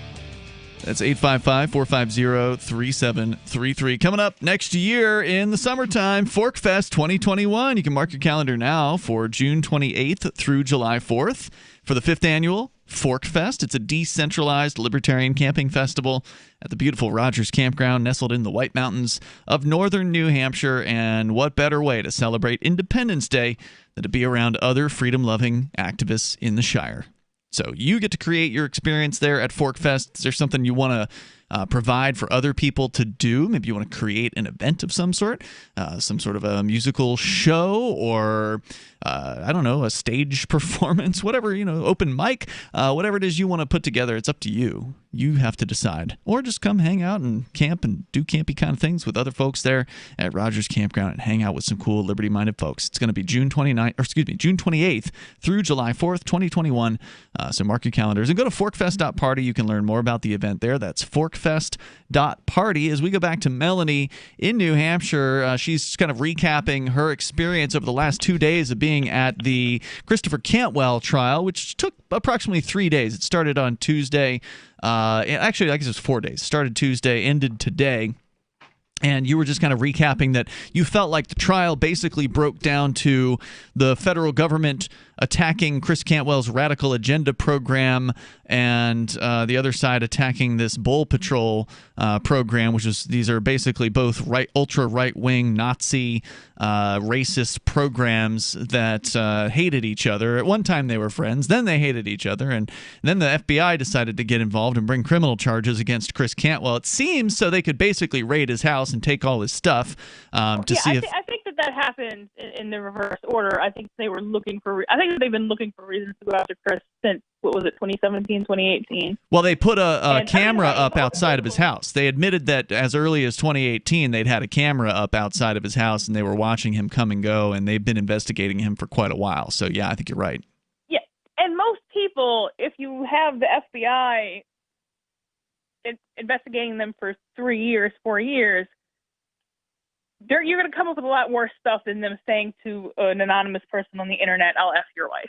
Yeah, that's all they had. That's all they had. But for them, that's all they had on him. Yeah, but for them, that was enough to get a warrant to search his home and basically take all his hard drives, and that way they wanted to find more, right? Like they wanted to find some sort of dirty details in these hard drives, and they really didn't find anything else. What's amazing is that they even allowed that warrant. I mean, this is just that's not that amazing. Well, no, it's not amazing. Our system is that terrible, but it's like it just goes to evidence that they rubber stamped these warrants. It shouldn't have gotten past the rubber stamp. It shouldn't have gotten past the warrant stage in the first place, and yet it did. And I think you're saying the judge should not have signed the warrant. Yeah. Yes, that's what I'm saying. So, Melanie, anything else from the last day, the testimony? It was only Chris that they called, right? They didn't call a second defense witness? Yeah, it was just Chris. Okay. And can you encapsulate the closing statements to some extent? Yeah, so the prosecutor got up there and was like, well, see this statement? A regular person would take this as a threat, and so therefore it's a threat. This must be what Cheddar Man and his wife were thinking. But you weren't talking about regular people. You were talking about two neo-Nazis or whatever. I mean, seriously. And made that point, like, yes, if you walked up to a regular person and said that, that would be a problem. If you have a community who just tries to see what's the most outrageous thing they can possibly say. Yeah. They're constantly one-upping. Really all that out of line for that. Right, and when you take it in the context, you can see that that's exactly what they were doing, constantly trying to one-up themselves. And Cheddar Man under oath again said they had just got done showing him a parade of memes. Like, this is a Dylan Roof meme. This is a meme about rape. This is a meme about genocide. This is a meme about mass shootings. And then right after that, he testified, doxing is the worst thing that you could do to another person. Who testified this? Cheddar Man said that. Right after being shown a parade of memes about way more horrible things that you could possibly do to someone. Yeah. Doxing, which for our listeners that don't know, is the releasing of already public information about a person. Yeah. And under oath was like, doxing is the worst thing you possibly do. Like, how is that possibly credible as a statement? Okay. I don't know, but... Okay. Any summary further on the defense closing statement? Yeah, it was pretty much, and I was gone for some of it because I had to get a babysitter at the last minute, so I was like having to go up and down to check my phone to see if she could still keep him. But from what I remember, from what I was there for, it was basically like this is the community, this is the standard, in context, this is the standards of behavior of this community. I mean, which is like any other environment, right? Like if you're in somebody's house, you don't do lines of coke and get drunk, but if you're in a shady bar, maybe you do. And saying, oh, she got drunk in a bar is kind of a ridiculous statement. Where saying, oh, she got drunk in a museum, maybe and it's the same type of deal, right? Mm. Now, just in general on threats, like if I say to somebody, I'll rip your arm off and beat you to death with it, is that actually an arrestable threat? Because I used to say that to people all the time. Or I'll tear your head off and relieve myself down your neck. It would have to be. I'm hesitant to make determinations in that specific, but I would say no, because it has to be credible as a threat. It can't be an exaggeration or just basically so fanciful that it just isn't really plausible. It has to be credible as a threat. And yet just make sure it's not somebody who's actually seen me do that. And yet they have Christopher Cantwell on trial. Yeah. So, it's buy a plane ticket to Missouri to go try to sleep with this woman, and then really? Right. He never said he was going to rape her. If he'd said he was going to rape her, maybe they'd have a somewhat of a leg to stand on, but he didn't say that. So next time, Chris, say seduce. No criminal offense. Yeah. And even if it was, that's not what he's charged with. So. Hey, Melanie, so just, your thoughts on the jury. When did they start to deliberate today? How close to closing time? It was about 3:00. So court closes at what, 4:30, something like that? I do not know. The trials have been ending at 4:30. Yeah. So basically they had an hour. They probably got some jury instructions, probably had like less than an hour to actually deliberate today. And isn't it normally true that they could have not had to come back next week? That's true. They'd returned with a verdict. Yeah, isn't it normally true if a jury usually comes back quickly with a verdict, it's guilty? Generally speaking, yes. I've never actually seen a jury hold over on a Friday because they were there. I had actually driven back to Concord thinking that I was going to be there for several more hours, and they were already gone. It was about 5 it was closer to 6 when I left, and the attorney was still outside, which means the jury wasn't back yet. And so there's a good chance this jury is split. I'm going to guess they're split along ideological lines. Yeah. They'll be split between the Democrats want to convict and the Republicans, because nobody cares what was done anymore. All anybody cares about is who did it. Melanie, thank you for staying on this extended, I think we had you on for an hour, so thanks so much for sitting here with us and giving us the recap. I appreciate it. We'll see you this weekend, I think, right? Yes, Sunday. All right, great. Very good. Thank you, Melanie. We got more on the way here. I got time for you if you want to jump in as well. TJ the Spy is on hold. We haven't heard from him in a while. I know he's been watching the case, too. More coming up. Free Talk Live is aired on nearly 200 radio stations throughout the week, and we've been doing this for almost 18 years. You can call in any evening from 7 p.m. to 10 p.m. Eastern to talk about whatever's on your mind. Sure, you can waste your time on Facebook and reach dozens of surly posters, or you can call in with your issue and reach 3 surly hosts. Oh, and nearly 500,000 weekly listeners. The number is 1-855-450-3733. That's 855-450-FREE, as in freedom. Every year, over 1 million fires burn in America. Fortunately, firefighters are on the job, saving life and property, and you can be a part of it. 7 out of 10 firefighters and emergency responders are volunteers. There's no typical firefighter. Anyone can volunteer to serve their community. Volunteering as a first responder is really about having the heart and drive to make a difference where it's needed most. Your community needs you. Are you ready to answer the call? Learn more and find local volunteer opportunities at makemeafirefighter.org. This is Michael Dean from the Freedom Fiends. I've run websites since 1996 and have used over a dozen web hosts in that time. AgristHosting.com is the only one that hasn't broken my heart. Agrist Hosting's uptime and service is stellar, and their DDoS mitigation is the best I've seen. That's important because if you tell the truth in this world, you'll ruffle feathers. And some people will try dirty tricks to silence your voice. No matter what the haters hit us with, Agrist Hosting keeps our websites online. If you have a mission-critical commercial presence or a world-changing activism site, you cannot tolerate any skullduggery. So go with agristhosting.com. Have a WordPress or blog site, but you're not satisfied with performance or uptime? Or just want raw hosting? Want to pay with Bitcoin? Agrist Hosting specializes in high-performance hosting with personalized service. Go to agristhosting.com and click on the button that says Get Hosted. That's agristhosting.com. Are you tired of governments murdering people around the world?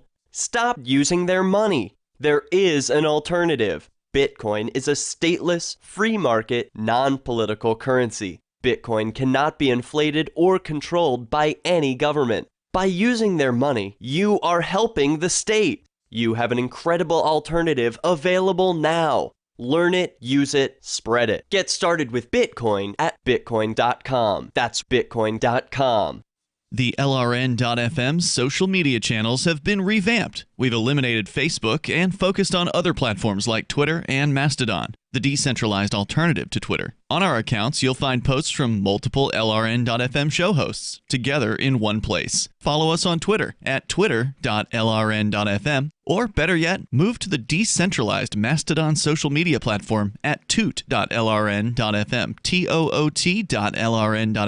I think you'll like it. We have some good news. The indictments against Ross Ulbricht in the District of Maryland were dismissed with prejudice, meaning they can never be refiled. This is especially good because those indictments contain the only charge ever made that Ross engaged in murder for hire. This was a serious allegation that Ross Ulbricht denies. It was never prosecuted or ruled on by a jury, but was trumpeted by the federal government and the media as if it were proven fact. The Maryland court held these indictments for almost 5 years, poisoning Ross's case and leaving him under a cloud of unproven allegations.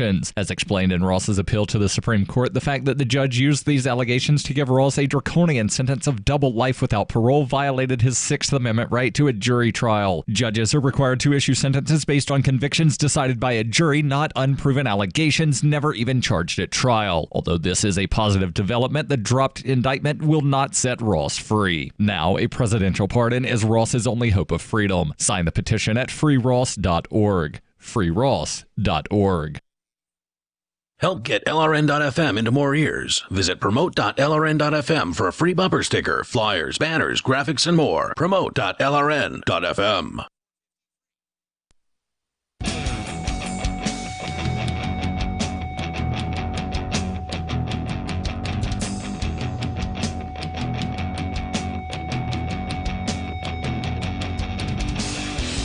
It's Free Talk Live. We got time if you want to join us here. We've been digging into the Christopher Cantwell trial. We just spent a good hour, actually, with Melanie, who's our normal every other Sunday night host. She was there for the past couple days, so we got a real look into the inside of this awful federal court building. that I was denied access to earlier this week when I attempted to go. And with you in the studio tonight, it's Ian. And Chris. And nobody. Don't forget, you can join us online over at freetalklive.com. There are a bunch of features there, so please go and enjoy those on us. Once again, that's freetalklive.com. You can also jump into our chat server over at chat.lrn.fm. There are the instructions there to do that. Very simple. Okay, and just about an hour from now, we're going to be starting Nobody Tells the Truth.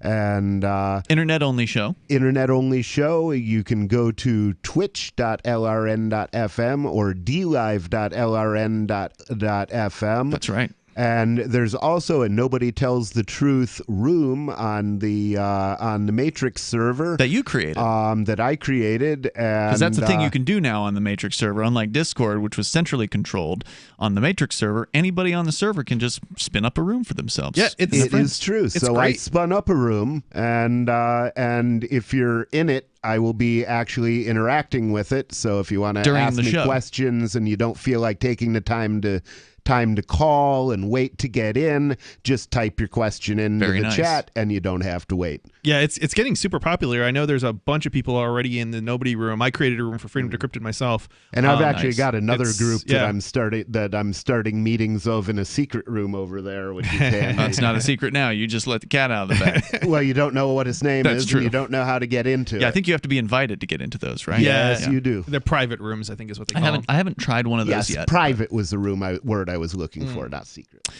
Okay, so let's continue here, guys. We got TJ the Spy. He's on the line calling us from Colorado. Hey, TJ, my main munchkin. What's up? Yes, nobody, Chris. Ian, time. It's good to hear from you guys. We're hearing from you, and it's good to hear from true. It's good to hear from you. Go ahead. Just wanted to let you know, Chris Cantwell's case started in 2018 after he got on the FBI radar when he said something like he vowed revenge for Charlottesville. Oops. And so he vowed revenge for Charlottesville, and so in late. Well, hold on, but you got to go back further. It was I think in 2017 where he was talking with the FBI. Was it 2017?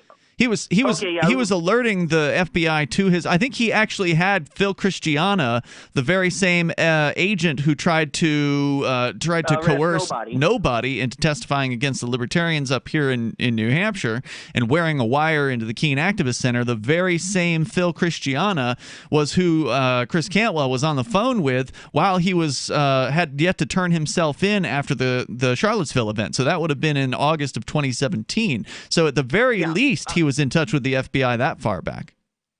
Yeah, the FBI didn't commence their investigation then. It was one of those things when they opened the investigation and they put the poll camera on there. Once you start an FBI investigation, they're very hard to stop, and they're very intensive, resource intensive. In particular, they actually sent, this is very unusual, they sent 4 federal agents from the Boston field office to the St. Louis division to interview Mr. Lambert, a.k.a. Cheddarmain, and ask him if he'd be a cooperating victim, because they made it clear that he wouldn't be prosecuted if he agreed to testify. So it was one of those things I absolutely, I wish I would have been there with the 4 federal agents when they walked into Ben Lambert's place of business here in St. Louis, where my family lives, and I said, by the way, this is really hard to escape Chris. He follows me wherever I go. I can be anywhere in the country, and his name just comes across my news feed. Now, Christopher Cantwell arrested. How do you know that they did that? Agent Shane Tongbua's testimony. He testified that they sent 4 agents from the Boston field office to go interview Cheddarmain in St. Louis. How did you get his testimony? I was from Hillary Sargent, and I was also following on Pacer. Oh, Pacer gets it in real time? No, they upload the transcripts. What? They do upload the transcripts. Pacer has transcripts? I thought it was just decisions. No. The Pacer has transcripts. It's 10 cents, 8 cents a page. But yeah, I actually upload them so that they're sealed for like 30, 60 days after submission. So we won't be able to see what happened in today's testimony. So how did you get the transcripts if they're sealed? Was this in the bail hearing? They're not sealed. You can actually go down and look at them at the courthouse. So But you're not in New Hampshire. Online on Pacer yet. How did you I was just I to answer your question, I don't know how I know this. It's just one of those things I know. I must.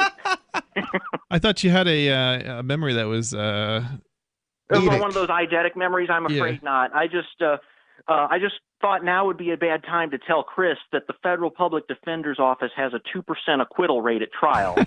Yeah, so, this is it is really bad. Yeah, so I mean, currently, I'd say there's a 2% chance Chris gets acquitted, maybe a 5 to 10% chance it's a hung jury, and I'm putting 80% on, conviction just because. Now, what chances do you put on a hung cellmate? Oh. Oh, God. I didn't say that. Never mind. I withdraw the question, Your Honor. Yes. But, I can tell you, normally a victim goes to the FBI and says, this guy said this to me, and they issue the warrant and do the investigation. This was Chris threatened a guy. They came upon his chat from a lead in the Seattle field office who was monitoring the Telegram chat room, and they forwarded it to the New Hampshire, the Boston field office, and that's where the investigation commenced. Right. So they've been following him for whatever reason since the beginning with the poll camera. And once you are under investigation, of course, it's very hard to stop because the FBI wants to get something. Imagine you're an agent. You've just spent a year or two investigating the guy. You want a crime to show something for your effort. Mm-hmm. So, they sent 4 agents from the Boston field office to the St. Louis field office to go interview Ben Lambert, and he agreed to testify. No doubt there was probably a little hint that if he didn't agree to testify, they might arrest him for some of the things that he said. Mm-hmm. So, Ian, you've been raided by the FBI, so you know how they operate. They can be very bullyish if you let them. Sure. And so, if you just that's why you don't say anything to them. And that was one of the things Chris absolutely made a mistake. Oh, God. By talking to the FBI. Don't talk to the police. Not only once, but constantly. And not just that, but it was Phil Christiana. And Phil Christiana's a liar. He perjured himself at my trial. So you give him an opportunity to lie. It's not just what you say to him. It's what they can say you said to him. That's right, because there's no recordings. They have a policy. They don't record interviews. Right. Demand a recording. Yes. I absolutely will not speak to the FBI, especially if it's not being recorded, because then it's your word against the FBI agents at trial. Yeah. Oh, and one other reason not to speak to the FBI, if you lie to the FBI, even on something trivial, if you say you had waffles for breakfast and you really had pancakes, that's like a 10-year felony. 5. It's 18 United States Code Section 1. Yeah, I know you know. False statement. Show off. So 18 USC Section 1001 applies to all federal government officials. So if you actually read your tax return, when you sign it, at the bottom it'll say, under penalty of 18 USC Section 1001, you're certifying that the following information is true and correct. I have to ask. Okay, now what's the difference between that and an eidetic memory? TJ. Mine's just a really good memory. And 18 USC Section 1001 is one of those that I know because it's so frequently charged. Lying to the FBI or the Secret Service or lying to any federal government official. So when you go to the post office and they ask you what's in the box and you say books when in fact there are drugs, they can actually charge you not only with interstate transportation of drugs, they could also charge you with lying to the post office employee. TJ, 3.141. 159-265-358-979-323-846-264. No eidetic memory there. 884-197-169-399-37510-582. Perfectly normal brain. Thank you for the call, TJ. If you want to stay, you can. Hang on. Welcome. It's Free Talk Live. What if you could cut your heating bills this winter with your existing wood-burning fireplace and not spend thousands doing it? You can with Great Wall of Fire fireplace grates. Our U.S. patented made-in-America Wall of Fire grates increase fireplace efficiency, eliminate fireplace smoke problems, and come with a 30-day money-back guarantee. See our grates in action and get free shipping from walloffire.com or call 800-274-7364. Fireplace heat without fireplace smoke. walloffire.com. Are you ready for what's next? It's likely coming. More food shortages, power outages, grocery stores closed, social unrest. Ask yourself, Do you have enough food and supplies on hand to last at least 30 days? Most Americans do not, but you can. Avoid the panic of the last-minute rush. Order your 4-week supply of emergency food today from mypatriotsupply.com. Starvation or dependency on the government are your only alternatives. Avoid those and the pain of being unprepared. Go to mypatriotsupply.com right now. Build your emergency food supply with meals that last up to 25 years in storage, shipped discreetly to your door. Folks that know what's coming are using today to prepare. Time for you to do the same. That's mypatriotsupply.com, the original Patriot Preparedness Company. mypatriotsupply.com. With a MECTEC carbine conversion unit, you can turn an XD family Glock or 1911 handgun into a carbine rifle in seconds and have it shipped right to your door, no FFL required. Now, MECTEC is excited to announce our pistol carbine conversion unit. More compact with a 12-inch barrel and an arm brace, proving once again that MECTEC is the world's most versatile handgun accessory. For a limited time, go to handgunconversions.com. That's handgunconversions.com and use coupon code RADIO to receive $35 off any carbine purchase. Join liberty-minded voluntarists, anarchists, and libertarians from June 28th through July 4th for ForkFest 2021 at Rogers Campground in the beautiful White Mountains of New Hampshire. ForkFest happens the week after the Porcupine Freedom Festival, and ForkFest is decentralized, which means no one is in charge. That also means there's no ticket cost. Just reserve your camping, RV site, or motel room with Rogers Campground for June 28th through July 4th. Where better to celebrate Independence Day than around other freedom-loving activists in the Shire? You can relax and enjoy the camaraderie of like-minded people, or you can create whatever experience or event you'd like others to have. If you're planning an event for ForkFest, be sure to let others know in advance. You can connect with fellow ForkFesters via the unofficial Telegram chat or the ForkFest forum. Links to those are on the unofficial website, forkfest.party.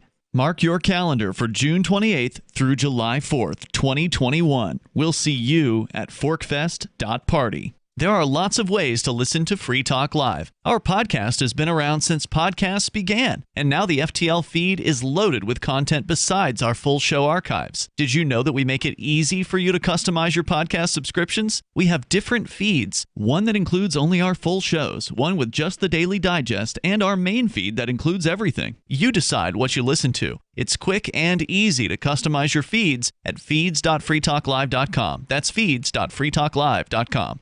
So you've signed the Shire Society Declaration and are planning your move to New Hampshire to be around more liberty-oriented people. Next, sign up for the Shire Society Forum at forum.shiresociety.com. There are a bunch of people there who are already in the Shire, and they want to meet you. If you're already in the Shire physically, you should also come by the forums. Remember, not everyone uses Facebook. New people are signing up for the Shire Society Forum every month, so drop in and say hello at forum.shiresociety.com.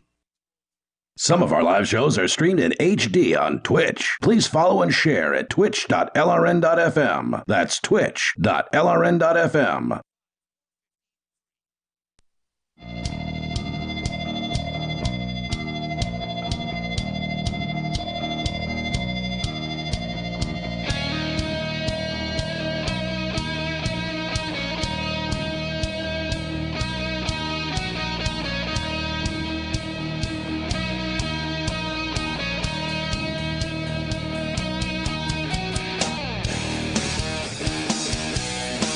This is Free Talk Live. You can bring up anything that you want here.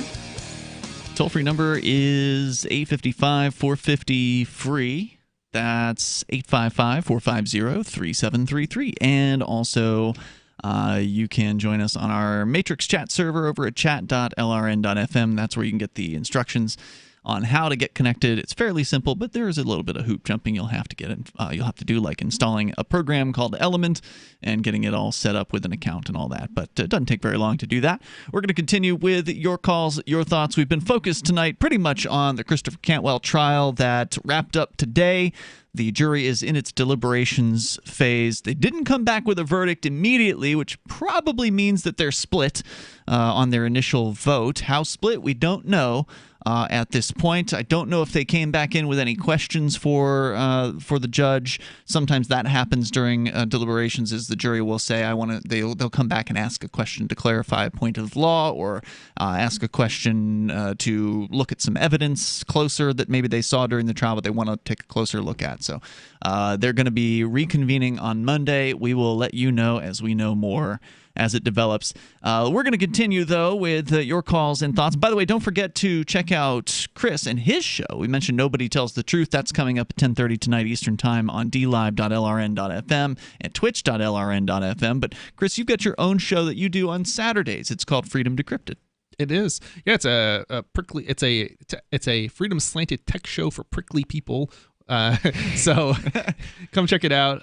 We talk about all the stuff that don't shave. That he looks kind of shaven. Yeah. He's more shaved than I am. Yeah, but well, he's prickly. You, for sure. Is what he is. Yeah, that's true. He is more prickly. We get into more of the technical stories and many more stories than you go out in the weeds. Yeah, what we have time for on Free Talk Live. So if you're a tech person, definitely check it out. Check it out, and it is live at 5 p.m. Eastern. Yeah, 5 p.m. freedomdecrypted.com. Yep, freedomdecrypted.com. You can also check out episodes too. Podcast format. Yeah, nice. Download from the site too. Videos. Og Vorbis, audio, MP3. You can download videos as well. Let's go to Gene. He's the Christian anarchist. We've finally got everything working with his connection, because it turns out the Matrix chat server actually build in Jitsi into the Element program. So there's a lot of chat. Just to explain to you that we've got Gene, the Christian anarchist, finally on the line with us here, and it sounds pretty good. Gene, you're on Free Talk Live.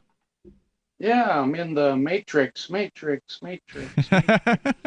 Matrix is real. The Matrix has you. Go ahead, Gene. Yeah, so I'm going to talk about another Matrix, this engineered crisis called COVID-19. All right.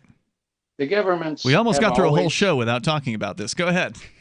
Yeah, the governments have always used manufactured crises in order to control the people. And the more we look at this COVID-19 thing, the more it looks like, even though I don't know whether whether the disease was actually manufactured in a lab, I think it was, but it's really not important how this disease came about. What is important is the fact that they are absolutely lying to everybody about, number one, the numbers, and number two, the treatments, because I've mentioned in the past that hydrochloroquine, azithromycin, and zinc seems to be a very effective treatment, but there's another treatment out there called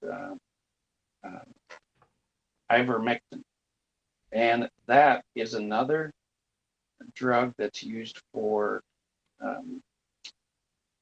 parasites. It's strange. It's interesting that antiparasitic drugs seem to be effective in treating COVID-19. But yeah, the point is, you're not going to hear this from which makes sense if it comes from the government. You're not going to hear it from any news source.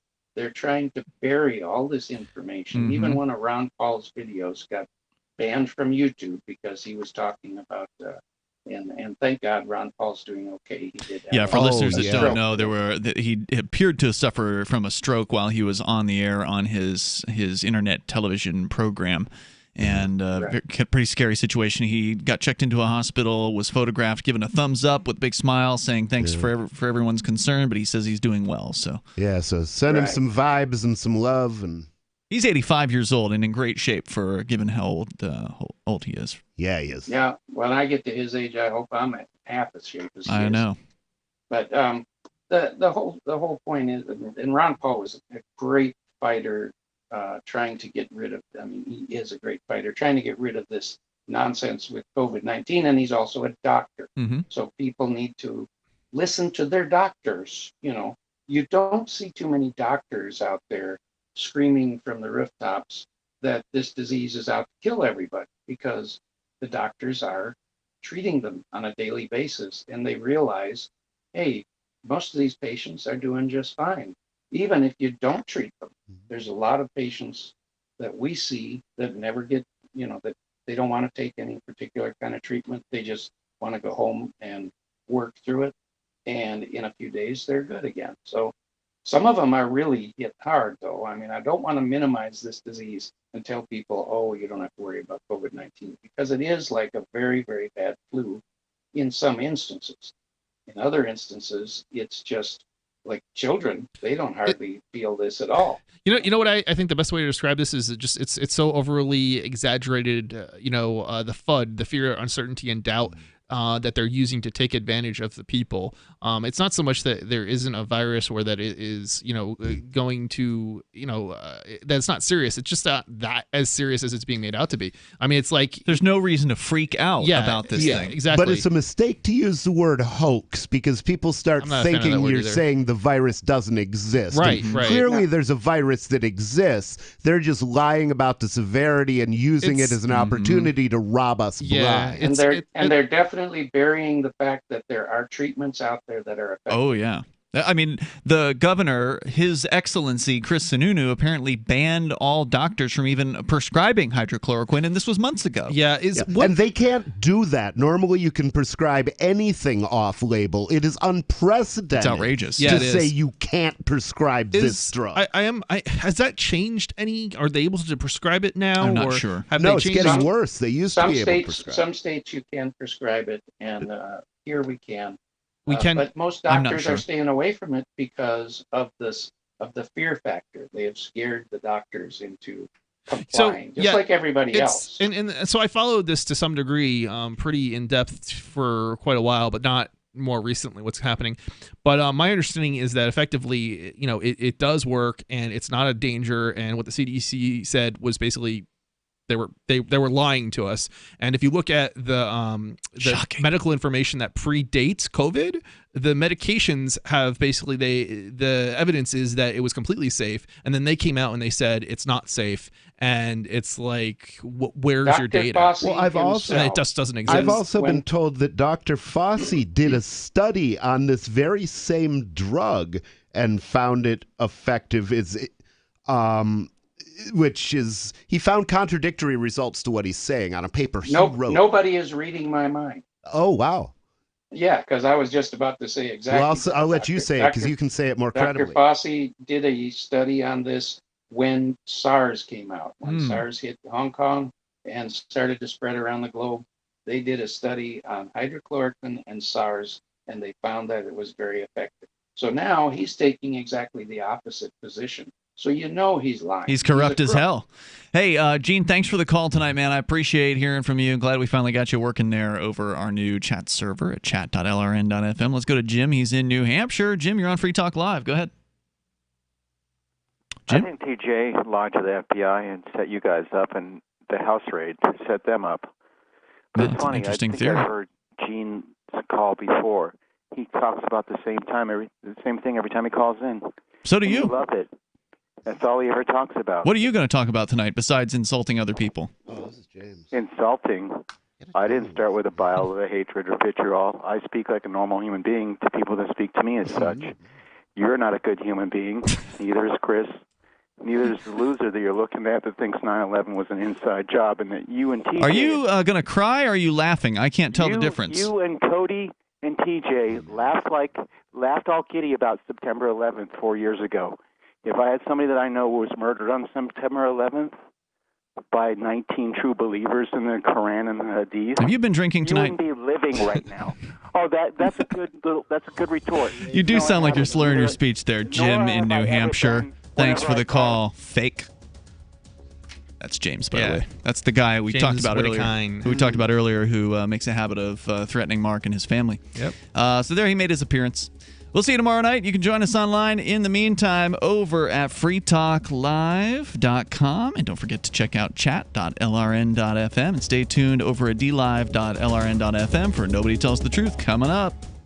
Remember when you first heard about Bitcoin? How long did it take you to realize this little project would soon change the world? Do you kind of wish you had got involved sooner? Well, now is your chance to be a part of the next revolution in money. Intercoin is working to finally make crypto go mainstream. It's designed to be scalable enough to support everyday payments and even elections without the state. Bitcoin was originally supposed to be a peer-to-peer cash system, the way we would all pay one another without having to trust any third party. But instead, over time, it mostly became a store of value. That's because every 10 minutes, the Bitcoin network must put all transactions into a block, and that block can only hold so much. If crypto is to become mainstream for people to use it for everyday payments, we need a new architecture, one that is as secure as Bitcoin while being far more scalable. Check out innercoin.org to find out more and maybe pick up some of those coins for yourself.